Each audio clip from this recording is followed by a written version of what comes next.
Live coverage of the Dakota Bowl 2012 on KVLY TV 11 is brought to you by Farmers Union Insurance, Bank of North Dakota, North Dakota State Seed Department, Independent Community Bankers of North Dakota, American Bank Center, Stop and Go, Ag Country Farm Credit Services, U.S. Banks, Northwest Tire, Sanford Health, North Dakota Family Foster Care, and Nodak Mutual Insurance.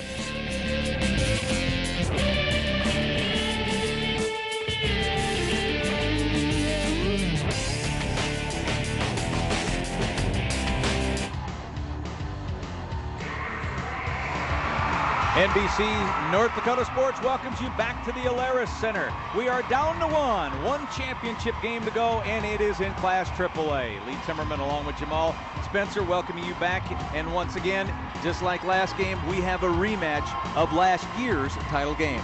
Two teams that are definitely familiar with each other. Big-time rivalry between Bismarck and Century. These two teams did play last year. It was Century's first trip to the title game. Bismarck's been here, I think, quite a few times before, so it should be a great clash in the rematch. Yeah, quite a few. And Mark Gibson's tenure, this is Gibson's 14th year, and this is the Demons' 9th Dakota Bowl appearance in those 14 years. Of course, winning the state title last year and the 6th straight appearance for Bismarck in the Dakota Bowl. So yeah, the Patriots come in as the number 2 rated team. They have 2 losses during the regular season. It was back in week 4, and it was a 28-7 relatively easy Bismarck win. I get a sense it's not going to be that way tonight. Well, you look at that 28-7 win. Century's obviously come a long way since then. They've rattled off a couple of wins in a row, but Bismarck has come a long way since then as well. That 7 points is kind of familiar for Bismarck. You know, they've only given up 48 points all year. It's been a great defense, but Century's gotten a lot better, and they're a totally different team right now. Yeah, 48 points, a plus 400 more points scored than given up for BHS. That is big. Here's how these two teams made their way to the Dakota Bowl through the playoff situation, and Century defeated Red River, and that contest was 24-9. And then Fargo South last week, 16-13, while the Demons took care of Devils Lake by 41 points, and then trailed for the first time all year 8-7 to West Fargo. And then, as you can see, that score 22-8. The Demons certainly scored the last 2 touchdowns to win that game. Scott Westerberg certainly knows of these teams, as he is located in Bismarck at KFYR TV, as am I. And Scott, what do you think about the rematch here between the Demons and the Patriots? Well, it's already gotten started here down on the field. The student sections are already, harassing the players from the other team as they're warming up. They're chanting back and forth at each other.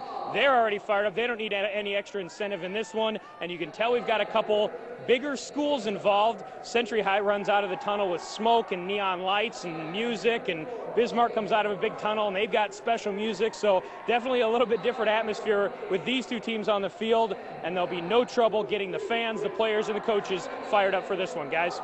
Thank you, Scott. And Jamal, I don't think the team you're looking at there being introduced, I don't think there's been one team in AAA that has made most improvement from the beginning of the year to now than Century has. And I say that when you talk about the offensive and defensive lines. That's where the Patriots really had to do a lot of work, and at about mid-season, some of that work you started to see happen. And about a little bit after that Bismarck game is kind of when the offensive line gelled and came together. That's exactly how they rattled off 7 wins in a row to get to this point. You mentioned the strength on the line. The offensive line started developing some cohesion. Defensive line started getting stronger, more consistent rush, stopping the run. That's exactly where they grew, and you see that it's carried them here for that big-time 16-13 win at Fargo South last week in some cold weather. It was a bad, nasty game, but they fought through it, got a big-time win against the Bruins at their place. Now they're here playing for another title. Well, I think that's a perfect kind of case in point of what I'm talking about, because that was a grinded game. Yep. Century's offensive line was able to do that, weren't they? Definitely. It was a game where South hoped that they would get in there and run all over Century. Century shut that down. Fargo South has a great running back, Zach Reich. He got banged up, and Century just slowly but surely kept taking the run game away from South. Wouldn't let them do that, and they, you could say that the weather played a factor, but that really wasn't the case. Century's offensive and defensive lines came to play in that game. Of course, the Demons' defense has been outstanding. We talked about the limited amount of points given up, 48 on the year, but Century's defense in the last 5 games is averaging single digits as well. The Patriots defense has given up only 43 points for the last 5 games. So when you get 2 defenses that are playing like that, it is not a surprise that we see number 1 rated Bismarck, number 2 rated Century meeting up here for the AAA title game. And I think because of Bismarck's domination on defense, Century's D gets overlooked. Like you said, the differential between the points that Bismarck scored and the points they've given up is amazing. That's phenomenal. But Century's right there with them in terms of points given up, especially down the stretch and in the playoffs. They've been able to consistently hold their opponents into the teens and lower. So I think, Bismarck, if they're expecting the same team that they met in week 4, they're going to be, surprised big time.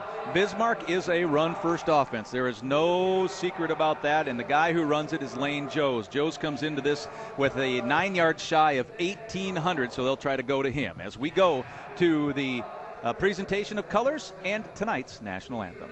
Attention until the colors have been retired.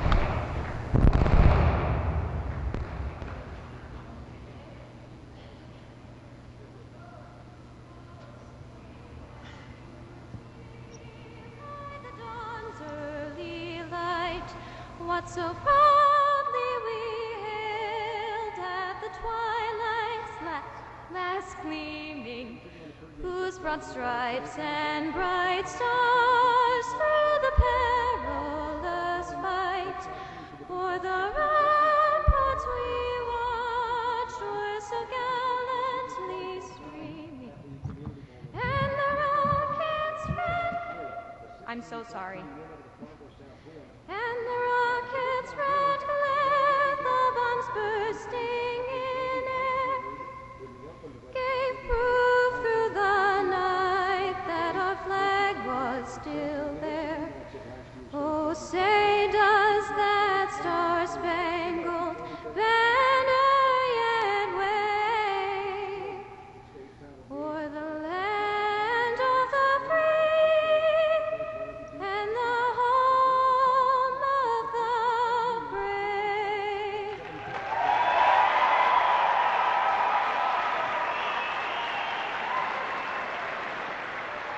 The presentation has been brought to you by American Bank Center, member FDIC, your source for banking, investments, trust, and insurance.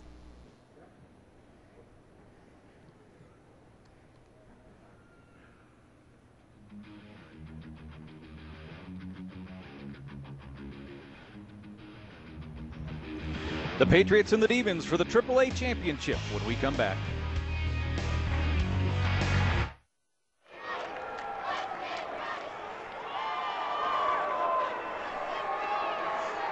It'll be the Patriots with the first chance on offense, as Tyler Claremont will set his tee down at the 40.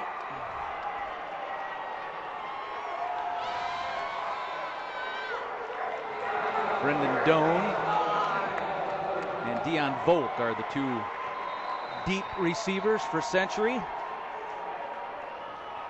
And this Capital City clash is underway. The kick comes down to Century's Chris Kraft, and so Century will come out and start it at about their own 37. A little bit of pushing and shoving right away out there on special Really? teams. These 2 teams getting out at that. I wonder why. Just such a nice friendly rivalry, but everybody knows what's at stake. 3A title game, and these 2 teams with their great rivalry are already at it. Jared Fisher, the number 1 passer in the WDA this year at his 1,457 yards, touchdown to interception ratio almost 3-1. Fisher wearing number 22, your quarterback. And Wiseman goes in motion to the wide side, handoff up the middle, and the pile moves to about the 40. Here is tonight's starting lineups, brought to you by the College Planning Center at Bank of North Dakota. And on offense, up front, Dan Murphy, Michael Grossman, Drew Lingle is the center, Riley Reel and Zach Shell are your offensive line. Hunter Walsh, the tight end, Drew Wiseman, the speedster, Dion Volk is finally getting a little more healthy, Dylan Loitz, the fullback, and Geselshen, the running back, and he squirts through right there. Ryan Geselshen up to about the 45-yard line, and that's one of the big moves that Century made, was making him the premier tailback. On the defensive side for the Demons in the starting lineup, boy, this defense has been good. Tyler Bowers, Stanley Jones, Thomas Cease, your linebacking core, Justin Thorson, a sack machine, Riley Plant, Brendan Fetch, and Bronte Liggins. And in the defensive secondary, it is Seibel, Adam, Browningle, and Goulet. On a third and short, the pitch out to Geselshen, and Century does pick up the first down. And that's a little bit of what you were talking about, Jamal, and what you saw last week out of Century, getting what it needed to get the first down. Definitely, and just lowering your shoulder, getting the run. You started to mention that this offense has made Geselshen the focal point. Give him the ball 20 times a game, 25 times a game. Let him pound the rock and see where he can carry it. I know in the starting lineups you saw left tackle, left guard, but Century and Bismarck will both flip-flop on either side. They call it a strong side and a weak side. Ooh. And blasted right there was Geselshen. Nowhere to go. Riley Plant and others right there. Riley Plant, number 44. Love it when the linebackers come and fill the hole right away, and Riley Plant was definitely money on the spot. Flies right in, lowers his shoulder, drives the running back along with Brendan Fetch. Let me remind everyone again that those starting lineups were brought to you by College Planning Center at Bank of North Dakota. Second down and 9. Trying the off tackle. Geselshen still on his feet, trying to get to the boundary, and he is brought down as Bismarck's Lee Browningle comes up to make that tackle. Looked like for a moment Geselshen might get more than that. Fought through 2 tackles, it looks like, at the line of scrimmage. They grabbed him up high by the shoulder pads. He was able to fight through that. So take a look at our Farmers Union Insurance replay here. Fights through the tackle, stays on his feet, and a nice open field tackle there. This Bismarck defense, in terms of team speed, is probably the best I've seen, and I think Mark Gibson would tell you the same thing. 2 receivers on the high side. Fisher's first pass attempt will not happen as Plant and Thorson gather up around Fisher, throwing him for a loss back into Patriots territory. He had no chance on the play fake while the play is developing. Here comes the blitz. Plant just flies in, comes along the left side, and you're not getting that one off. He made the right decision to just eat the pass as opposed to try to force something there. A lot of things that Fisher has done in the passing game has been some of those rollout styles, and it takes longer. And as we just mentioned, that's one thing that Bismarck does not afford you, is a bunch of time. Fisher's also the punter. High punt. Adam will grab it and not get much after the grab. And the Demons will have their first offensive possession. Surprised not to see a fair catch there. Living dangerously, but thought he could make a play. Ben Jolliffe is the senior quarterback, coming into this game with 837 yards passing, and his touchdown to interception ratio is very, very good at 11-2. And Jolliffe has had stretches this year where his completion percentage has not been great. So, I mean, he's also had the opposite come true as well, I should say. Well, no surprise to see Lane Joes get the first carry. Joes wears number 3, and he is the workhorse, and if Bismarck High has its way, will be the workhorse tonight.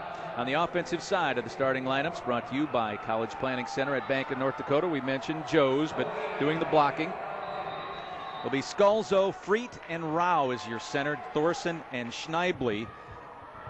Thorson, the tight end, Nick Cotry, Brett Adam, and others will be wide receivers. Plant is the blocking back, and Joes is the guy he blocks for. They hand it off to Brett Adam. He has pretty good speed, but he drags a man across the 20 to about the 23-yard line.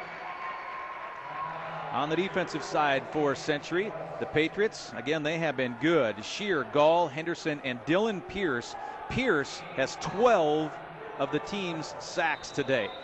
so far this year. Barth, Loris, and Kraft, good linebacking crew, and very good secondary. Doan, Volk, Geselshen, and Drew Wiseman, who was a corner, moved back to the free safety. And those starting lineups brought to you by College Planning Center at Bank of North Dakota. So Century's defense forces a 3rd down, and it looks like it is going to force a 4th down as Joes can only get up to the 25. And already you see what this linebacking crew for Century can do. We talked a little bit about it. But Loris flying to the ball on the previous play, and in here, again, puts his helmet in, getting into the mix with number 34.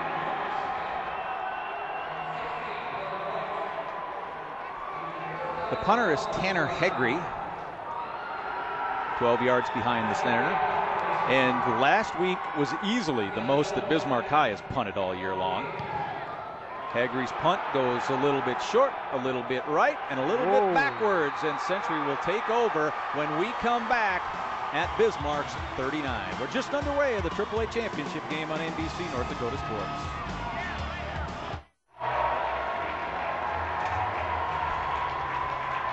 The telecast of the Dakota Bowl has been authorized by special arrangement with the Board of Directors of the North Dakota High School Activities Association. Well, the field position battle. It is advantage Patriots as Wiseman goes high to the outside. Seibel on him. Fisher looking, scrambling, going down. Thorson is there again to make the sack. He was in on the first one as well. You can see that pressure, and they've been able to do that consistently. They've only been out there a couple times, but the defensive line has been able to bring pressure. You see the linebackers were able to fight through as well, but that is a big-time takedown, as you just said, by Justin Thorson. Ricardo Galindo, one of the starting, well, he wasn't in the starting lineup here because a senior was instead, but he's in there now, a junior. Again, a linebacker position, pretty deep. Handoff to the I-back, and that's what Bismarck has done to everybody all year long. They're swarmed to the ball. There's Brandon Fetch, the leading tackler for BHS, and believe it or not, he almost didn't come out for football. Who talked him into that? Well, I think Coach Gibson and others did. Fetch had his heart set on being a running back. Well, when Lane Joes is on your team, you're not going to be the tailback, and he is playing linebacker and playing it very, very well. Seems to fit. Sometimes you're just a natural at another position. Oh. 3rd and longer. It was 16. We're going to go back to 3rd and 21. Hunter Walsh decided to get a little bit of a head start there. Dead ball. Full start. Offense. Down remains 3rd. Hunter, a very good catcher on the Century baseball team. He comes from a coaching family. His mom, Jenny, is the head volleyball coach at Bismarck State, and his dad, Brad, recently got out of coaching after a long time as the University of Mary softball and baseball coach. So we're back to midfield. Remember after the punt, it was at the 39. Century's gone 11 yards backwards. Whoops. We'll see if Bismarck decides to bring pressure. No blitzing, giving Fisher a chance over the middle, and it is caught shy of the first down. But Century's Hunter Walsh comes up, and the ball is loose. They're going to say he's down, or is it incomplete? Incomplete pass. Well, I thought Walsh had it all gobbled up, but I guess not. He definitely made a football move. I thought he secured the catch. So we'll take another look at this one as he goes over the seam. Oh, wow. Oh, that's a fumble. That's definitely a fumble. This will be a real good look from the end zone cam. Walsh has it. Hauls it in, tucks it away. He takes 3 or 4 steps. Secures 2, 3. It. Yeah, and then it pops out. Then Bronigal pops it out. Yeah, there's a break for the Patriots. They'll give the ball up on the punt here. And Adam will not have the opportunity to return it, and Bismarck will take over from its own 1. And a late flag as I think Stanley Jones threw somebody down. I don't know if that was, that was Stanley Jones. You're right about that. Unnecessary. Well, it'll be hard to, I mean, it's half the distance. You're right, you're already in a tough spot. You're already at the 2-foot line. You just want to see better discipline from some of your players. I guess they're calling a block in the back. It wasn't a personal foul or anything like that. But Stanley Jones, number 98, and we'll see him throughout the day, he just got the cast off his hand. So it appears like he's not playing with the big cast here tonight.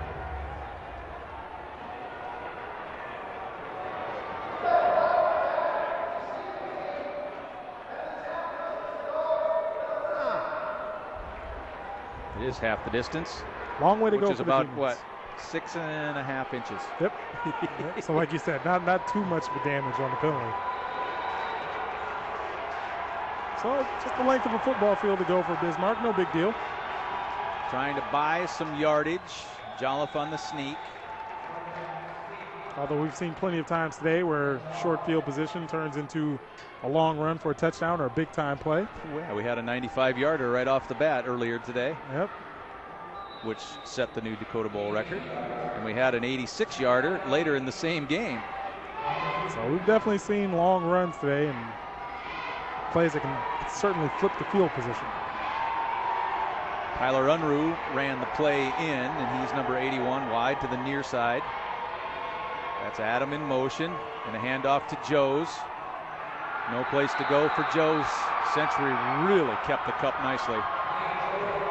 There's nowhere to run inside right now. The defensive line is pushing for both sides. Actually, Bismarck used a stunt on their last defensive series to try to confuse the Century O-line. And right now, the Century D-line is just pushing the pile right up the gut.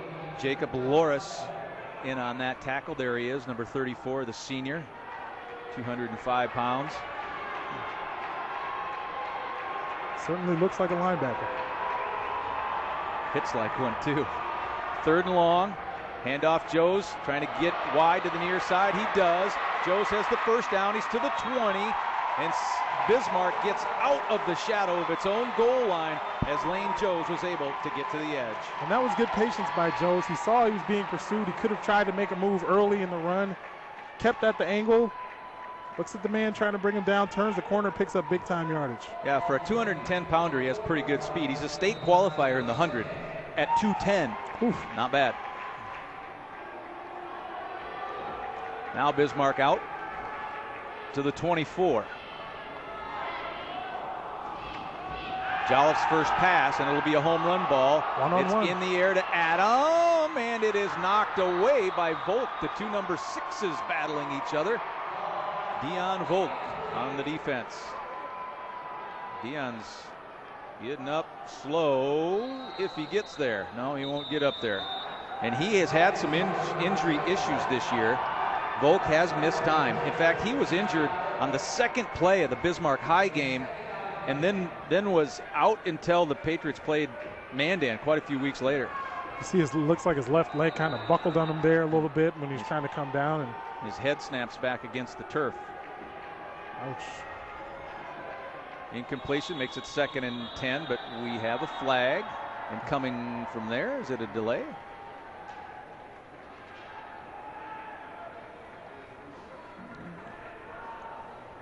Nope. 11, 12. Dead ball foul. The illegal substitution. Defense. 12 men on the field. 5-yard penalty. Too many people Replay on the field. Down. Ball 3 yards. Still got 12 guys out there, I think, don't they? I don't know. Somebody's coming off. Okay. Well, Volk had to go off after that play, and then I think whoever came back in. Are we at 11 now? Yep, we're good on defense. Or we're 11 on 11. That's kind of the way football was meant to be anyway in this class. Joes will try the right side, and he is brought down. That's Dan Perez making the play defensively. 3rd and 4.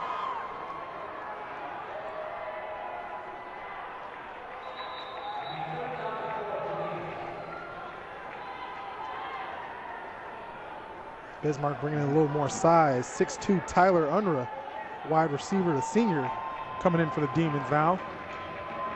Tyler's a burner. He goes, if he goes in a pass pattern, it's usually deep. Joes will go wing and bring Adam in motion now, so it's an empty backfield for Jolliffe. Rolling near side and pulled down from behind by Loris. And Century is in on the sack. Back to near the original line of scrimmage after they move the chains. And it'll be 4th and about 10. Loris just flies through the offensive line. Great pursuit. Takes him down by the legs. Great tackle here. And this is what Century's been doing. They've been able to get pressure just like Bismarck has been able to get pressure, and it's a key stop for the defense. Forces a punt. Dylan Pierce also there. Looks like Volk is coming back in to return the punt. Hegre gets a very nice punt this time. Volk will try to return it, and he is brought down on the spot. Lee Brown-Eagle, number 23, in on the play. And Century's offense will have another chance. I'd like to see if they can continue to run the ball like they started to early in their drives. So when they drop back to pass, they're being bull rushed, and there's not a lot of time back there. So first and second down, very important for Century. If you can get plus yards on your runs, you talked about being ahead of the chains. So ran into the coach. Unsportsmanlike conduct. Penalty called against one of the coaches, I thought he said. Don't see that too often. And so it's a 15-yarder against Century after the punt return. I think my guess is that someone on the coaching staff was well out of the coaching box. That's Ron Wingenbach in the middle. We're just showing the head coach. We're not implying that it was Ron. And knowing Ron, it probably wasn't. But all the way back now to the 29-yard line. Fisher gives to Gesselchen, and Stanley Jones and others in on that tackle. Number 98 is the guy I was telling you who looks like he had the big cast taken off his left hand.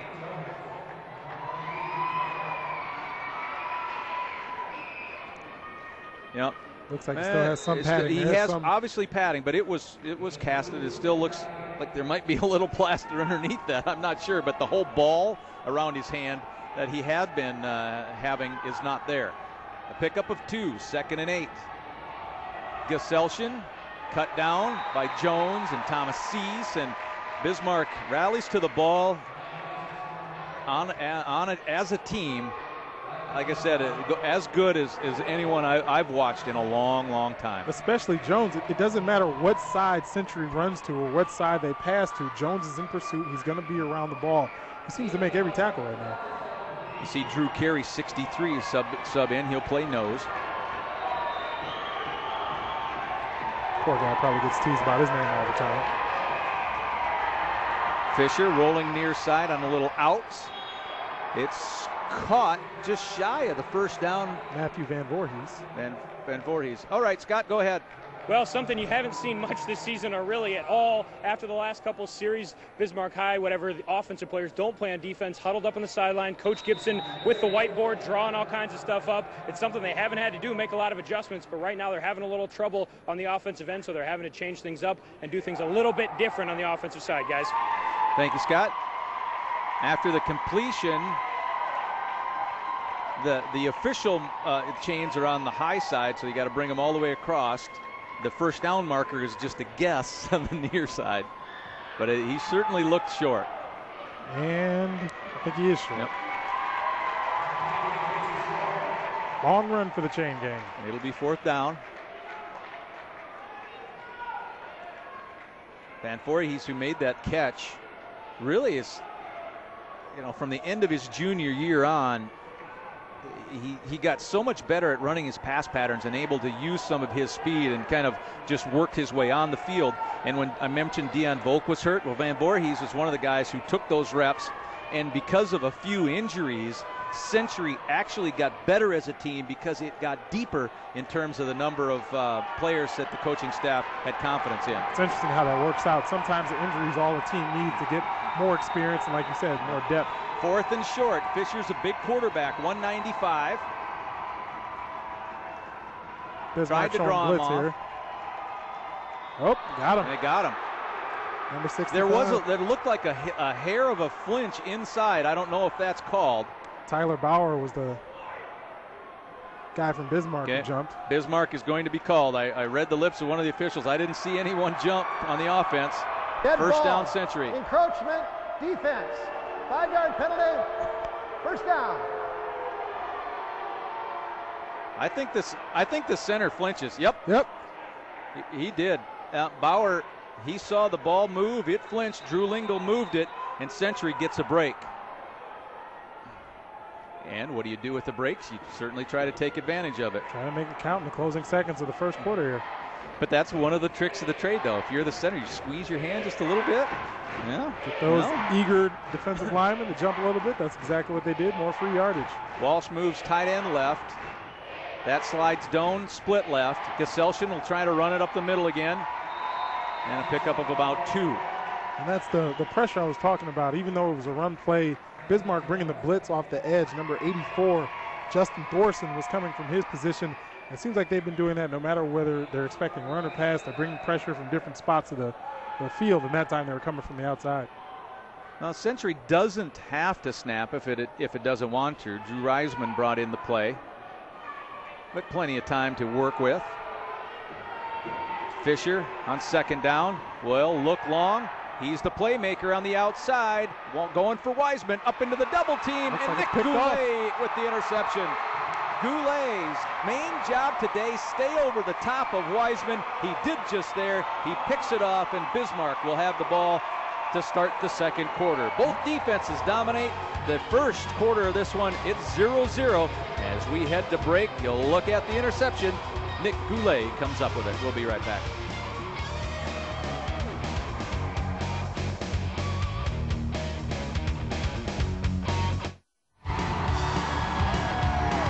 It's time for the Farmers Union Insurance Fan Cam. Farmers Union Insurance, the premier partner of the North Dakota High School Activities Association. Bismarck high, up under center. And pitch to Joes on the wide side, breaks through a few, still on his feet. Joes will twirl his way up to about the 37-yard line. So that's a pickup of about 17 yards. Those are the types of runs I've seen him make all year, where he fights through contact at the line, keeps his feet moving, finds some space, picks up more yardage. It's one of the best at getting yards after contact in Class 3A. And the weak side linebacker, Chris Kraft, is the guy who comes over to help pull him down. Got to wait for the chain gang to catch up with the play. Joe's averaging 10 yards a carry this year. 29 rushing touchdowns.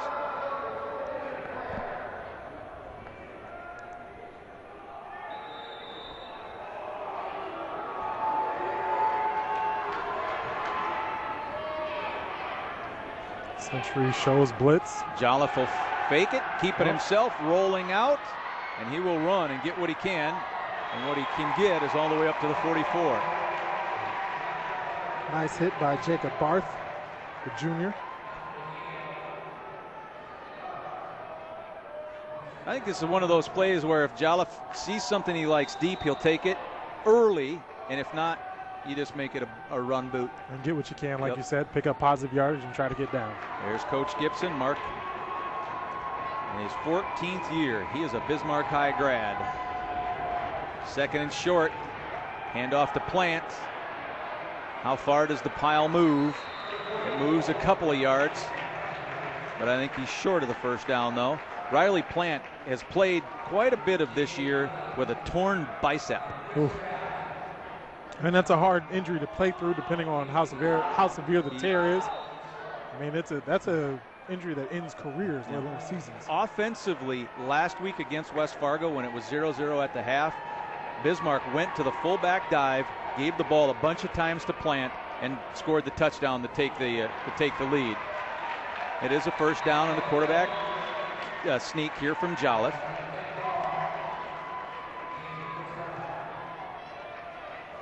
Jolliffe, we mentioned his touchdown to interception ratio with 11 scores and only 2 picks. But of his 11 touchdowns, 7 different receivers have caught them. And that's a little unusual on the high school side to have that many potential receivers to go to. Definitely spreads it around. You know, Brett Adam has caught his fair share, but other than that, everybody else has 1 touchdown. Yep, Adam has 4 of them. And Bismarck High will take a timeout with 10:07 to go, second quarter. Coach Gibson turns around, points to number 81, so that means Tyler Unruh come on in.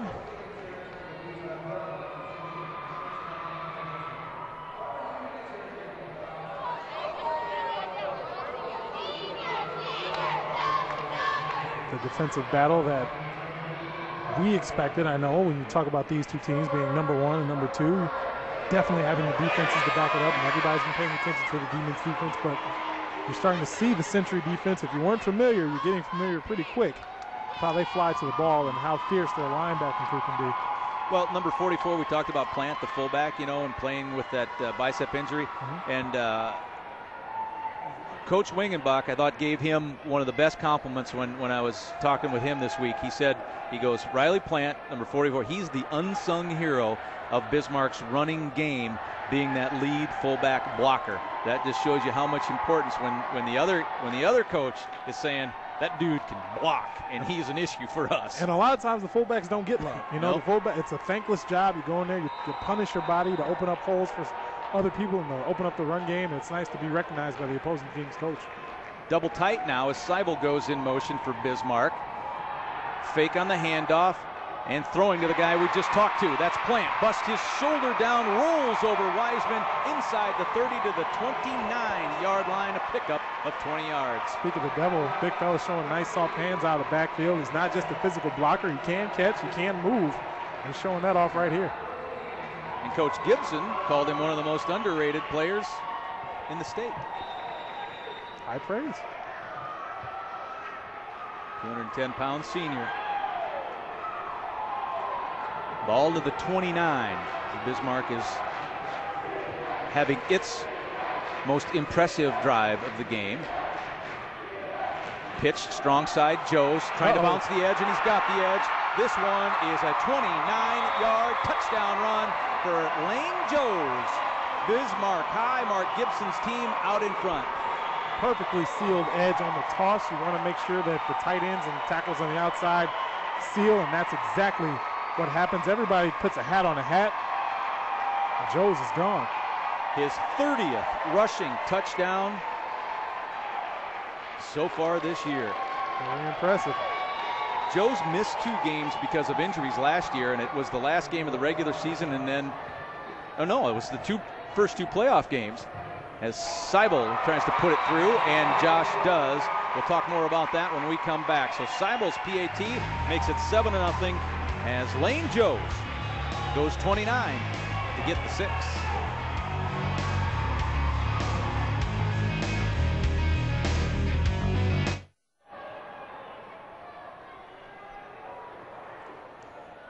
Bismarck's 7-point lead.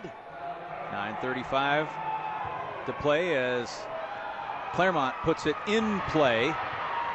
Straight up the middle to about the 27, 28-yard line. And a pretty pumped up Kelsey Keller. Getting blocked, still being able to make the play on special teams. An 85-yard drive on 6 plays. Joes caps it off. I was talking about Joes, missing the 2 playoff games last year, and then he came back to lead Bismarck in the championship game rushing. So it's kind of unusual as Fisher on a quarterback run. He will try to get to the outside, can't quite bounce it. Bismarck had Isaac Wolf there. He's the guy that did not lose contain. Usually you don't see stiff arms like that from a quarterback. But look at how he's built, yeah. I was say, but he's a big guy, so. He's a quarterback until he decides to run, and then he's built and looks and acts like a fullback. I like Tim Tebow. Check out this stiff arm right here. Oof. And then help arrives. Brandon Schmidt. Give Fisher 1. Here comes the blitz. Picked up. Incomplete. Just got done talking about him. Brandon Schmidt there in coverage. Right on his man. Braxton Felch was the intended receiver.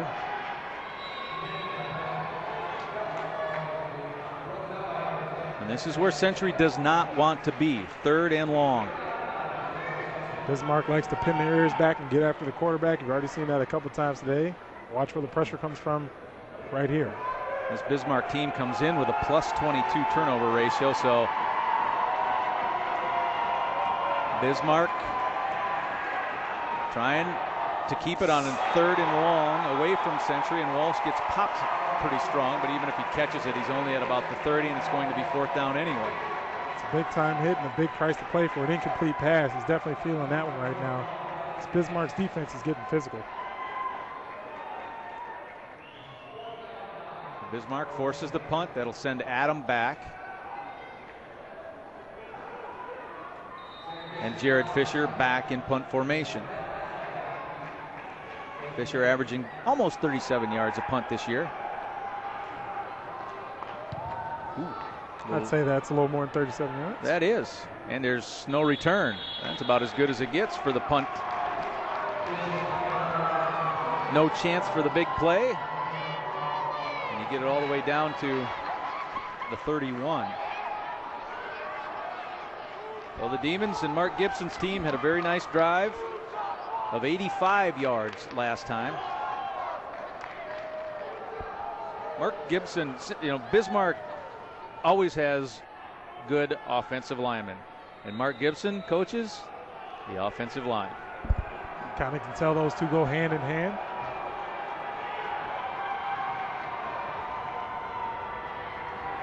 Plant is the lone setback. They give it to him. And he fullbacks his way up to about the 36.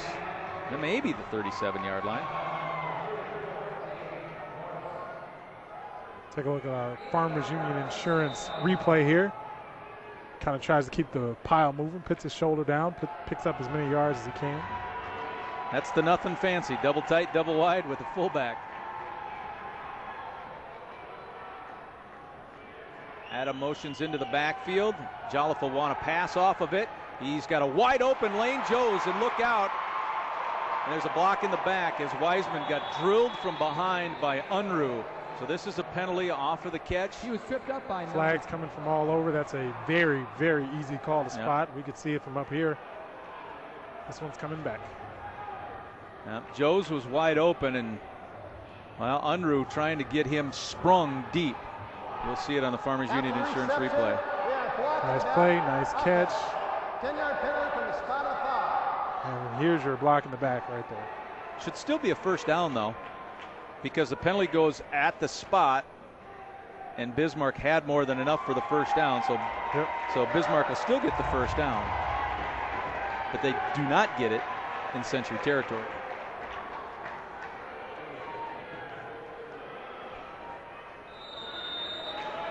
Hopefully that doesn't come back to cost them. We'll see in the upcoming series here. Adam with that same formation look. This time Plant with the run up to midfield. Another big time tackle by Jacob Barth getting in there.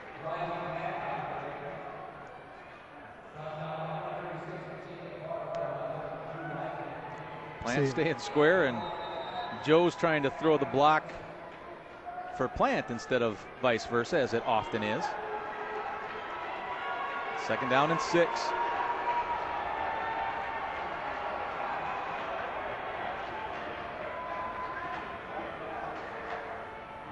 Here's Joe's 1st down. So you put Plant back at fullback, and that's what happens. Opens up the big time hole for Joe's. Says, let me show you how it's like to be a lead blocker. Let me show you how it's done. Dan Perez was forced to make the tackle, but not until Bismarck picks up the 1st. Big time block by Plant.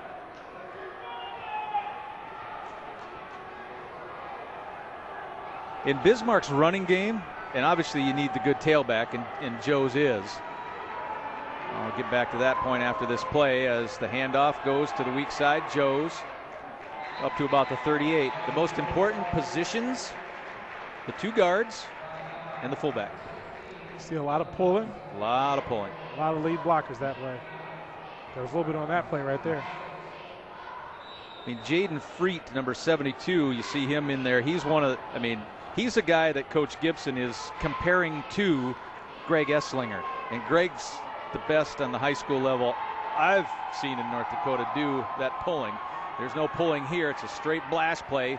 Joe's on a 2nd down gets about 1.5 yards shy what is needed on a 1st down, but Bismarck Has a third and relatively short coming up. There's number 72, Jaden Freed. He plays the strong guard, and he said that on run blocking, he meaning Gibson, says he reminds me of Greg Esslinger, and I don't know how you can have a bigger compliment than that. And you're going to see guys at the 3A level who are 6'3", 240, but you don't see a lot who can move like that, be able to pull. Bismarck trying to move those chains, and that's what Joes does. Century ties him up at the 30. But Bismarck's got a little grind it out going right here on this particular drive. Slowly, very methodical drive, play after play, just grind them out, wear them down. When I was in the Bismarck office on Tuesday, Steve Thomas of the Bismarck Tribune was doing an interview with Lane Joes, and he asked him, how many carries would you like on Friday? And he said 50, and he meant it.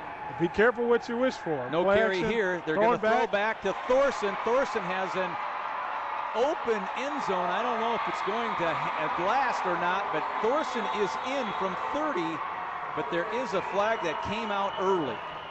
Offensive or defensive, it's definitely in the secondary. Offensive pass interference. Not going to count. Maybe that is why Justin was so wide open. Might have something to do with it. Looks like they ran a pick play. And got caught. We've got pass busted. interference offense. 15-yard penalty from the previous spot. Loss of down. Loss of down, too. So instead of a touchdown, you have 2nd and 25. All the way back to the 45. They're still trying to plead their case, but to no avail.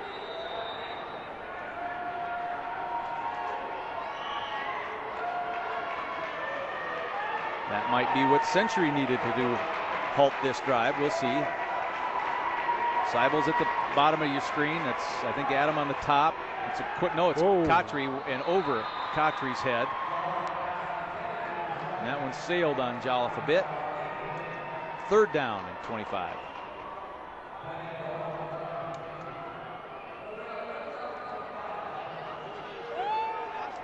Century was coming with pressure up the middle on that one, too. Really been impressed with Century's linebacking crew. They're good. Haven't just been able to blitz. They're beating their men on the edge. They're flying to the ball. They're tackling as a unit. Really sound group of linebackers. Yeah, linebackers are good. Defensive backs are good. That is the strength of that defense. Out of the gun now. Little pass back out to Kotri. And Chris Kraft pounds him down after a gain of 5, so it'll be 4th from the 40. Here comes the punt unit for Bismarck. Big stop there by Century. Little extra on the end of that one. Chris Kraft says, you're going down right here. Wanted to make sure, nothing wrong with that. Good physical football. Yet another outstanding play by the linebacking corps. There's a close-up look of Tanner Hegre. Brendan Doan back deep, and he won't have a chance to return this one. It'll be 1st and 10 from the 20.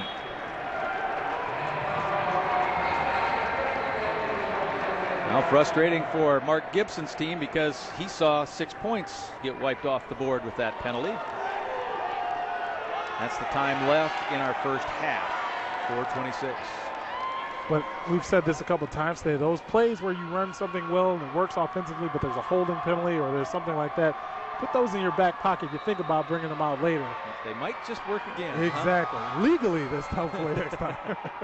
Let's see what Fisher wants to do with his offense. He'll hand it to the deep man in the tailback position. That is Geselshen again, I believe. Stanley Jones again there, diving with the tackle.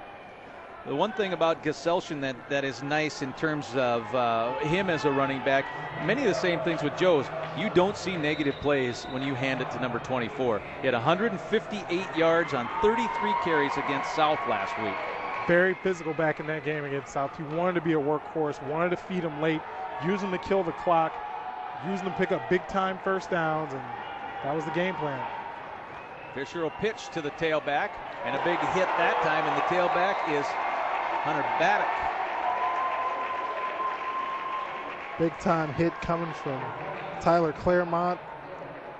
200-pound defensive end coming around the edge, and after he got spun around, he made sure he put him down. Tyler comes from good football stock. His dad, Chuck, was an outstanding player right here in Grand Forks for UND. And when he played, we could still call him the Fighting Sioux. We can't anymore, but we can because Chuck played for the Fighting Sioux. 3rd down and long. It's 3rd and 7. Nope, it's a timeout. Coach Wingenbach will take the timeout and talk to his troops with 3:10 to go in the first half. There is Ron in his 23rd year as the head coach. The reason I can always remember how many years Coach Wingenbach has been at Century, because he came to Century a couple of months after I went to KFYR. So it's a lot easier to remember. So I can remember that. We both started there in 1989. But Coach Wingenbach had an 11B championship football title back when he was at Carrington. So he was at Carrington for 6 years, won a title before moving on to Century. West versus West, also in the state Dakota Bowl, not as often as you might think, Jamal. This is only the 4th time that it's ever happened where 2 West teams have battled for the title against one another. Of course, last year. I was going to say it happened last year. Yep. Then you go to 97 where Dickinson beat Bismarck High by 2. Then you got to go back to 85 where Bismarck and St. Mary's played to a 1-point game, and Coach Gibson was I believe a player on that 85 team for Bismarck High under then Coach Bob Feeney. And speaking of Feeney, the 3A level was, especially level for Fargo South, was getting a lot of, making it to the state title game very often, coming out. And there's a big reason why there wasn't West versus West so often. Out of the gun, here's Fisher. He is scrambling. He likes to scramble to run most of the time, but here he just will pitch it out, not take the loss, and make it 4th down. But there is no. Well, they're going to call grounding. They're going to call intentional grounding. Say he wasn't. Well, what's the call? The ball get past the line of scrimmage before it went out of bounds? Yeah. Grounding. I thought he was definitely outside the tackle box. Oh, yeah. He's way out by the numbers. So what are they trying to say? That he wasn't throwing it to a receiver, I guess. It's a loss of down, too. Intentional grounding on the offense. 5-yard penalty from the spot of the pass. Loss of down, 4th down. So Century going backwards on this possession once again. Cease gets him in the scramble mode. I didn't see it. I don't know what the... Yeah, Tyler Loris trying to make the catch back there. But Fisher will have to punt deep. Bismarck should get pretty good field position out of this. Ooh, low line one. Let's see what it does on the hop. Right at midfield. Oh. Well, after you bobble it, after Adam bobbles it a little bit, well, then you're okay to just take it, gobble it up, or not worry too much about the return. We got another flag, though. You're pointing at a flag, aren't you? The referee starts pointing right away. He knew exactly who he was whistling for that play. Don't know if he wants to call offsetting personal foul penalties, but he was pointing at 2 different players after he threw the flag back here by the punter. And you got it right. Yep. So they offset. Allow me to get on my soapbox a bit. I hate that call. Offsetting personal fouls? Because nothing happens to affect the game. So why throw the flag? So my personal thought always is okay, Bismarck has the ball now, you penalize him. When Century got it back, you would mark it 1st and 10. Nope, it's going to be 1st and 25. That's never happened. It's my own little soapbox. I wish they would do that because nobody gets penalized here. They are offsetting. On the Good kick, idea. On the kick, we had on try the to write that sports one into line. the new rule book. Somehow no one has listened to me. Kicking team. Offset. First down. From the 49. Century's 49, by the way. That's where Bismarck takes over. As he often is, Joes dots the I, and as he often has, Adam goes in motion. The pitch to Joes. Big hole. And there's the seam. This is a 49-yard touchdown, and it will stand as Bismarck is up by 2 scores. It's the way you want it blocked up front. Great seal, opens up a hole up front for Joes. You're going to see him hit this hole here. Unbelievable touchdown run. You don't block it better than that. Not at all. All he has to do is make one man miss, and that's just by turning on the jets. Shows great speed, too.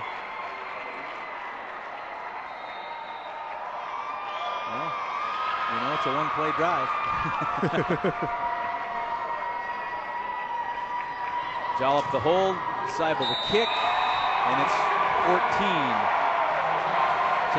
Bismarck High. And this is what Century did not want to see, falling behind early. Especially with a defense like Bismarck's. I mean, we talked about both defenses playing well, but whoever has the lead has to be feeling a little more confident, obviously, in what they can call and how they can draw up certain plays. You got to believe that Bismarck, with a 14-0 lead, the way they play defense, feels like a 30-0 lead.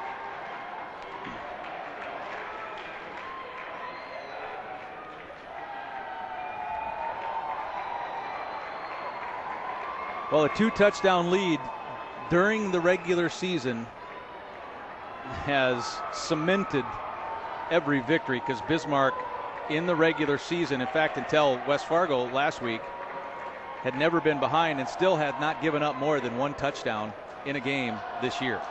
Bismarck's defense. Bismarck gave up 10 points in a 52-10 win against Fargo Davies. That was very early in the season. Like you said, only 1 touchdown in that game and a field goal. They were, they won big though, so I don't think they, cared much that they gave up 10 points. But that's the high. Oh yeah, you're right. You're right. Yeah, but still, there's the one touchdown. Just a lone touchdown. Yep. So you're right. 14-0 feels like game over to Bismarck. It's not, obviously. Doan takes it at the 20, and it is stripped. I think Century got back on top of it, but there's a big pile. And that ball's changing hands right now.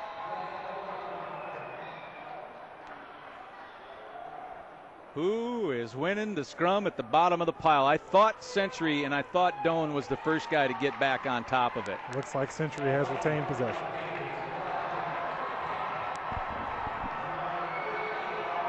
Bronte Liggins, among others, in there. And Bronte, on special teams, has been an animal this year. Check him out. Boom. We get rid of you.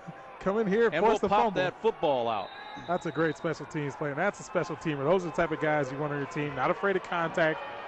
He's a late bloomer when it comes to football and has no idea how good he can be in this game. And if a college coach gives him a chance, and to learn the game, Bronte has an opportunity to be a very good one. You can see the instincts there. Like you said, blew his man up, shed the blocker, got in, made something happen. Geselshen, boy, the hard-earned yards for Century on the ground.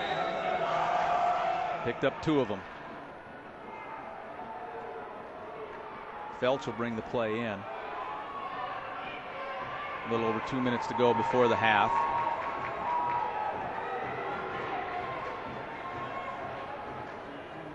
Trying to get outside Geselshen. And he does. Good block on the edge by the wide receiver. Can't tell who that was from here, but he sealed his man pretty well, allowed Geselshen to get to the outside. The guy who makes the mistake is 23, Brownagle. He takes a poor angle. There you see him. He's behind the play. And Century takes advantage.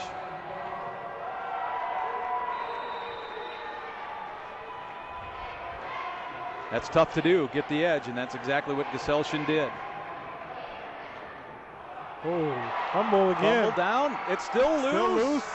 Jones is battling for it, and I think he won that battle. Stanley Jones has it. Big time play by Jones. Been calling his name all first half. He continues to make plays here, pouncing on the loose ball. Bismarck's got the ball with a chance to punch another one in before the half. A lot of time with 1:47 and 3 touchdowns.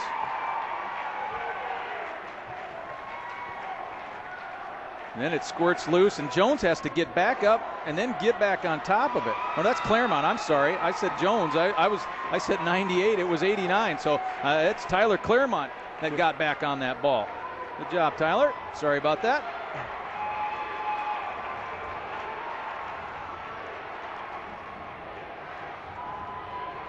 And Jolliffe will hand off to Plant. Up to about the 32.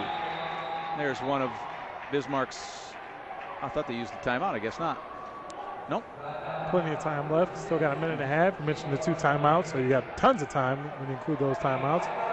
Take your time, get things set up the right way. The call that you want, make sure everything's exactly the way it should be. Jordan Rao, the center, leads Bismarck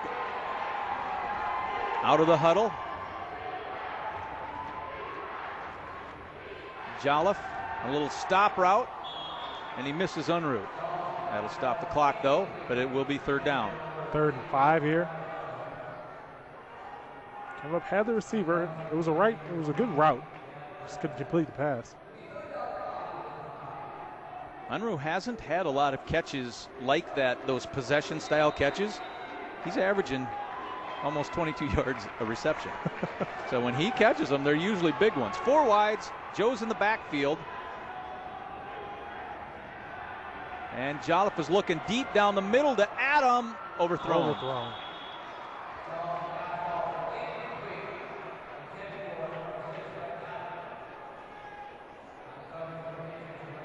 No reason not to go for it, I wouldn't think. Why not?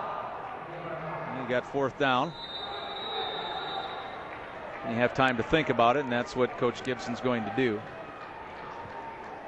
4th and 5, you're already up 14 zip. You pick up a 1st down. I'd send 2 plays in here, pick up a 1st down, maybe go no huddle real quick. But like you said, there's definitely time. Think about it. See if you can get some more points before the half. Kind of looked like he was talking to Jolliffe there, maybe asking him, you know, have you seen something in the passing game that you might like? Jolliffe goes, yeah, that play we just ran, that was wide open. I just overthrew him. Let's do that again. That's what I like. Tomorrow at 2 o'clock, Jamal will have our pregame show. That's 2 o'clock Central Time. As first place in the Valleys on the line, North Dakota State against South Dakota State. That should be a good game. 2 awesome defenses. The Jackrabbits scored on the last, in the 12 seconds or so on a 84-yard drive last week. So to put themselves in that position. Battle for the Dakota marker. That should be a great game. This is a great game. A little bit spoiled, LT. You get some great football. So on 4th down, Jolliffe will go back to Plant. He picks up the 1st down as Loris has to run him down to the 21-yard line. And that was a great play call because the tight end, Justin Thorson, took the safety deep, took the corner deep. That opened up the underneath play, and that's exactly what they did. That was a great play call, great execution by the Demons. And Plant had to go down and catch that one down by his knees, too. Not the easiest catch in the world. Nice mobility for a fullback. Oh, where was the flag? I missed the flag. Pass interference offense. Well, they're going to call pass interference on That's a 15-yard penalty. Loss of down. Bismarck Century ball. It's Century's ball now because that's a loss down. Wow. I didn't see the flag anywhere. I didn't see it thrown. I didn't see a penalty, but weird. So initially during the play, nothing caught my eye on this half of the field that was closest to us on the play side that would have indicated something like that. Maybe it happened on the wide side, and that's why we didn't see the flag, because maybe it was laying on green all by itself over there. True. But now that gives Century 55 seconds to work with, only 1 timeout, and 53 yards to go.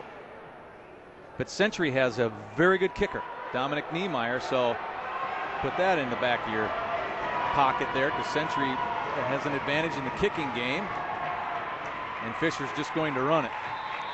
And I think that's something we've seen with all the games we've done at the elevation 1A, 9-man, 2A, 3A. The kickers a little bit better and better and better. So yeah, Dominic Niemeyer is an all-state soccer player from a state championship Century Patriot team, so he had some dual duties to play this year, and he did have to miss a game to play in the state championship. I'm sure he didn't mind that. Yeah, not bad. Now Fisher out of the gun, looking deep, near side. Van Voorhees is the intended receiver, and Josh Seibel makes the interception. No chance for a field goal here. Bismarck gets the ball back. He is a very good cover corner. He clearly stuck to his man that whole route, goes up, turns into a wide receiver here. He goes up and gets the ball. Great catch, is able to hold on to it, fighting with the wide receiver. Big time pick. Seibel, a very versatile athlete. As we look again on the Farmers Union Insurance replay, all-stater in football, starter in basketball, on a state championship relay, and a starter on the baseball team.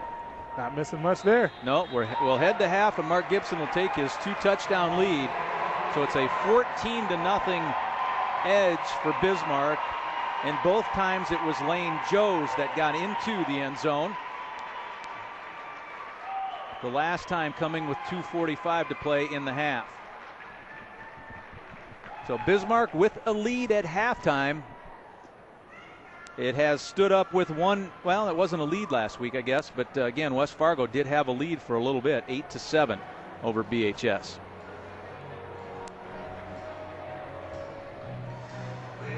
Scott is with Coach Gibson. Coach, defensively, you created some turnovers. You held them in check. You like the effort you've seen from those guys so far? Absolutely. It's been there all year long for us. And, our defense is saving our butt right now. And, offensively, we got to quit short-circuiting. And the other thing is penalties. We've got to play within ourselves, walk away from things, and play smarter. I noticed the first couple series, you over there with the guys on the drawing board doing some things. What have they done to kind of throw you off your game, especially early on? Well, I think the biggest thing is, they're a good football team. And, the other thing is, we just got to settle down and play. And once we do that, hopefully we'll be okay. But we got to start over and be 0-0 right now. All right, good luck. Second half, Coach. Guys, back to you. Well, Scott mentioned turnovers there. And on the year, Bismarck has 27 takeaways and only 5 giveaways. So a plus 22 will get you in a position to play for a state championship. And 14 points in that first half. Obviously, the Demons have put themselves in pretty good position to maybe try to get their second one in a row. You get another pick here to close the half to make sure there is no field goal. You force a fumble here. You turn that into points. So Bismarck's definitely, like you said, not only winning the turnover battle, the defense is making plays, forcing the issue, and they will have to continue to do that in the second half. So your Farmers Union Insurance halftime score is Bismarck 14, Century 0. And the Nodak Mutual Insurance halftime report is what is coming up next.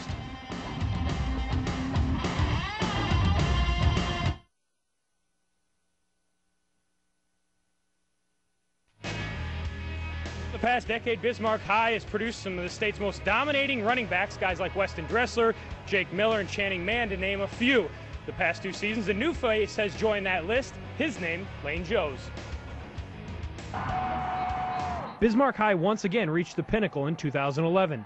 The seniors on that team went out with a win, and now the class behind them is hoping to end their careers the same way. It's a touchdown. We just know it's our last year, last shot. We won last year, but we don't want to be the team that loses this year. Lane Joes was a big part of last season's success, but it wasn't all fun for Lane. He missed 2 games late in the season with a hip injury. His absence was eased with the emergence of Ricky Galindo, but still, standing on the sidelines was tough on Joes. It was really tough for me, but had to do it, couldn't go. I knew Ricky could step in and do better than I would have been able to do, so that was tough though. Both Joes and Galindo returned to the Demons this season, but according to head coach Mark Gibson, the offense has focused on one guy this fall. It's all going to center on Lane Joes. He's our, he's a kid that he's worked hard to get to where he's at, and he's a kid that knows what he wants. What Joes has always wanted was to continue the legacy of great running backs to wear the maroon and white. It's always been my dream, and it's awesome to actually be a running back for Bismarck High now. It's an honor. I had his brother Derek Olson my very first year at Bismarck High School, and Lane was just a little guy, and back then, he bled Bismarck High, and his room at home had a big demon head on it, and so he's a kid that he knew at this point where he wanted to get to, and he's worked to get to this point. But being a Demon comes with the added pressure and expectations of not only winning games, but winning championships. It's a little pressure, but it's mostly just practicing hard, doing the right things in the off season, and get ready for the season when it comes. After spending part of the 2011 season watching from the sidelines, Joes won't need much motivation to play every snap as if it's his last at Bismarck High. With the spotlight on Lane Joes for NBC North Dakota Sports, I'm Scott Westerberg. Well, as you saw, Joes had 2 big touchdowns, the only touchdowns of the first half for the Demons. He's over 30 on the season. He's got well over 1,500 yards, and Lane says next year he hopes to play Division I football either here at UND or possibly at NDSU. We've got more on the Nodak Mutual Insurance halftime report coming up. Bismarck leading 14-0.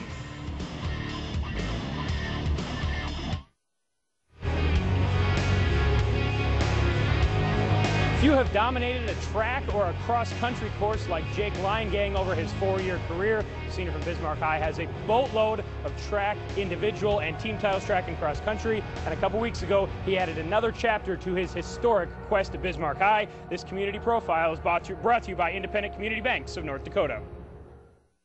As a freshman, the limelight rarely shone on Jake Leingang. He was a solid runner for the Demons cross-country team until something clicked at the end of the season. He was working his way to get into the top 10 in a lot of meets. Then all of a sudden at the state meet, he gets fourth, which was just a phenomenal race for him. And in that spring, he comes and wins the outdoor 2-mile. That state track title jump-started one of the most successful track and cross-country careers in North Dakota history. And before the state meet a couple weeks ago, Jake spoke about what it would mean to join Corey Immels as the only other Class A boy to win 3 straight cross-country championships. It means a lot to be put anywhere with his name. Is kind of a big accomplishment since he was really good, and so it'll be cool to see if that happens. But that would be just one of many incredible accomplishments for Leingang.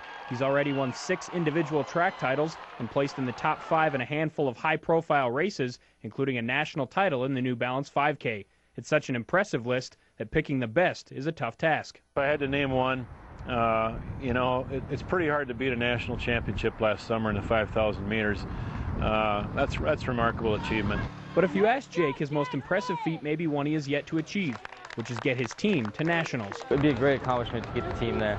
I've been wanting to do that, and last year we just missed out. So if our team gets there this year, I think that would be one of the top accomplishments. With a resume like Jake's, the problem isn't getting a scholarship to one of the top track and cross-country colleges.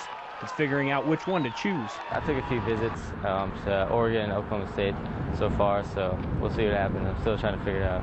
But before that happens, Jake has his sights set on making more history at Bismarck High. With the spotlight on Jake Leingang for NBC North Dakota Sports, I'm Scott Westerberg. This community profile is brought to you by the Independent Community Banks of North Dakota. Well, Jake and his teammates will run in the regional meet on Sunday. I saw him here sitting in the front row cheering on the Demons, so they're getting ready to head down to Sioux Falls after that. Well, the Nodak Mutual Insurance halftime rolls on as Bismarck leads this one at the break, 14-0.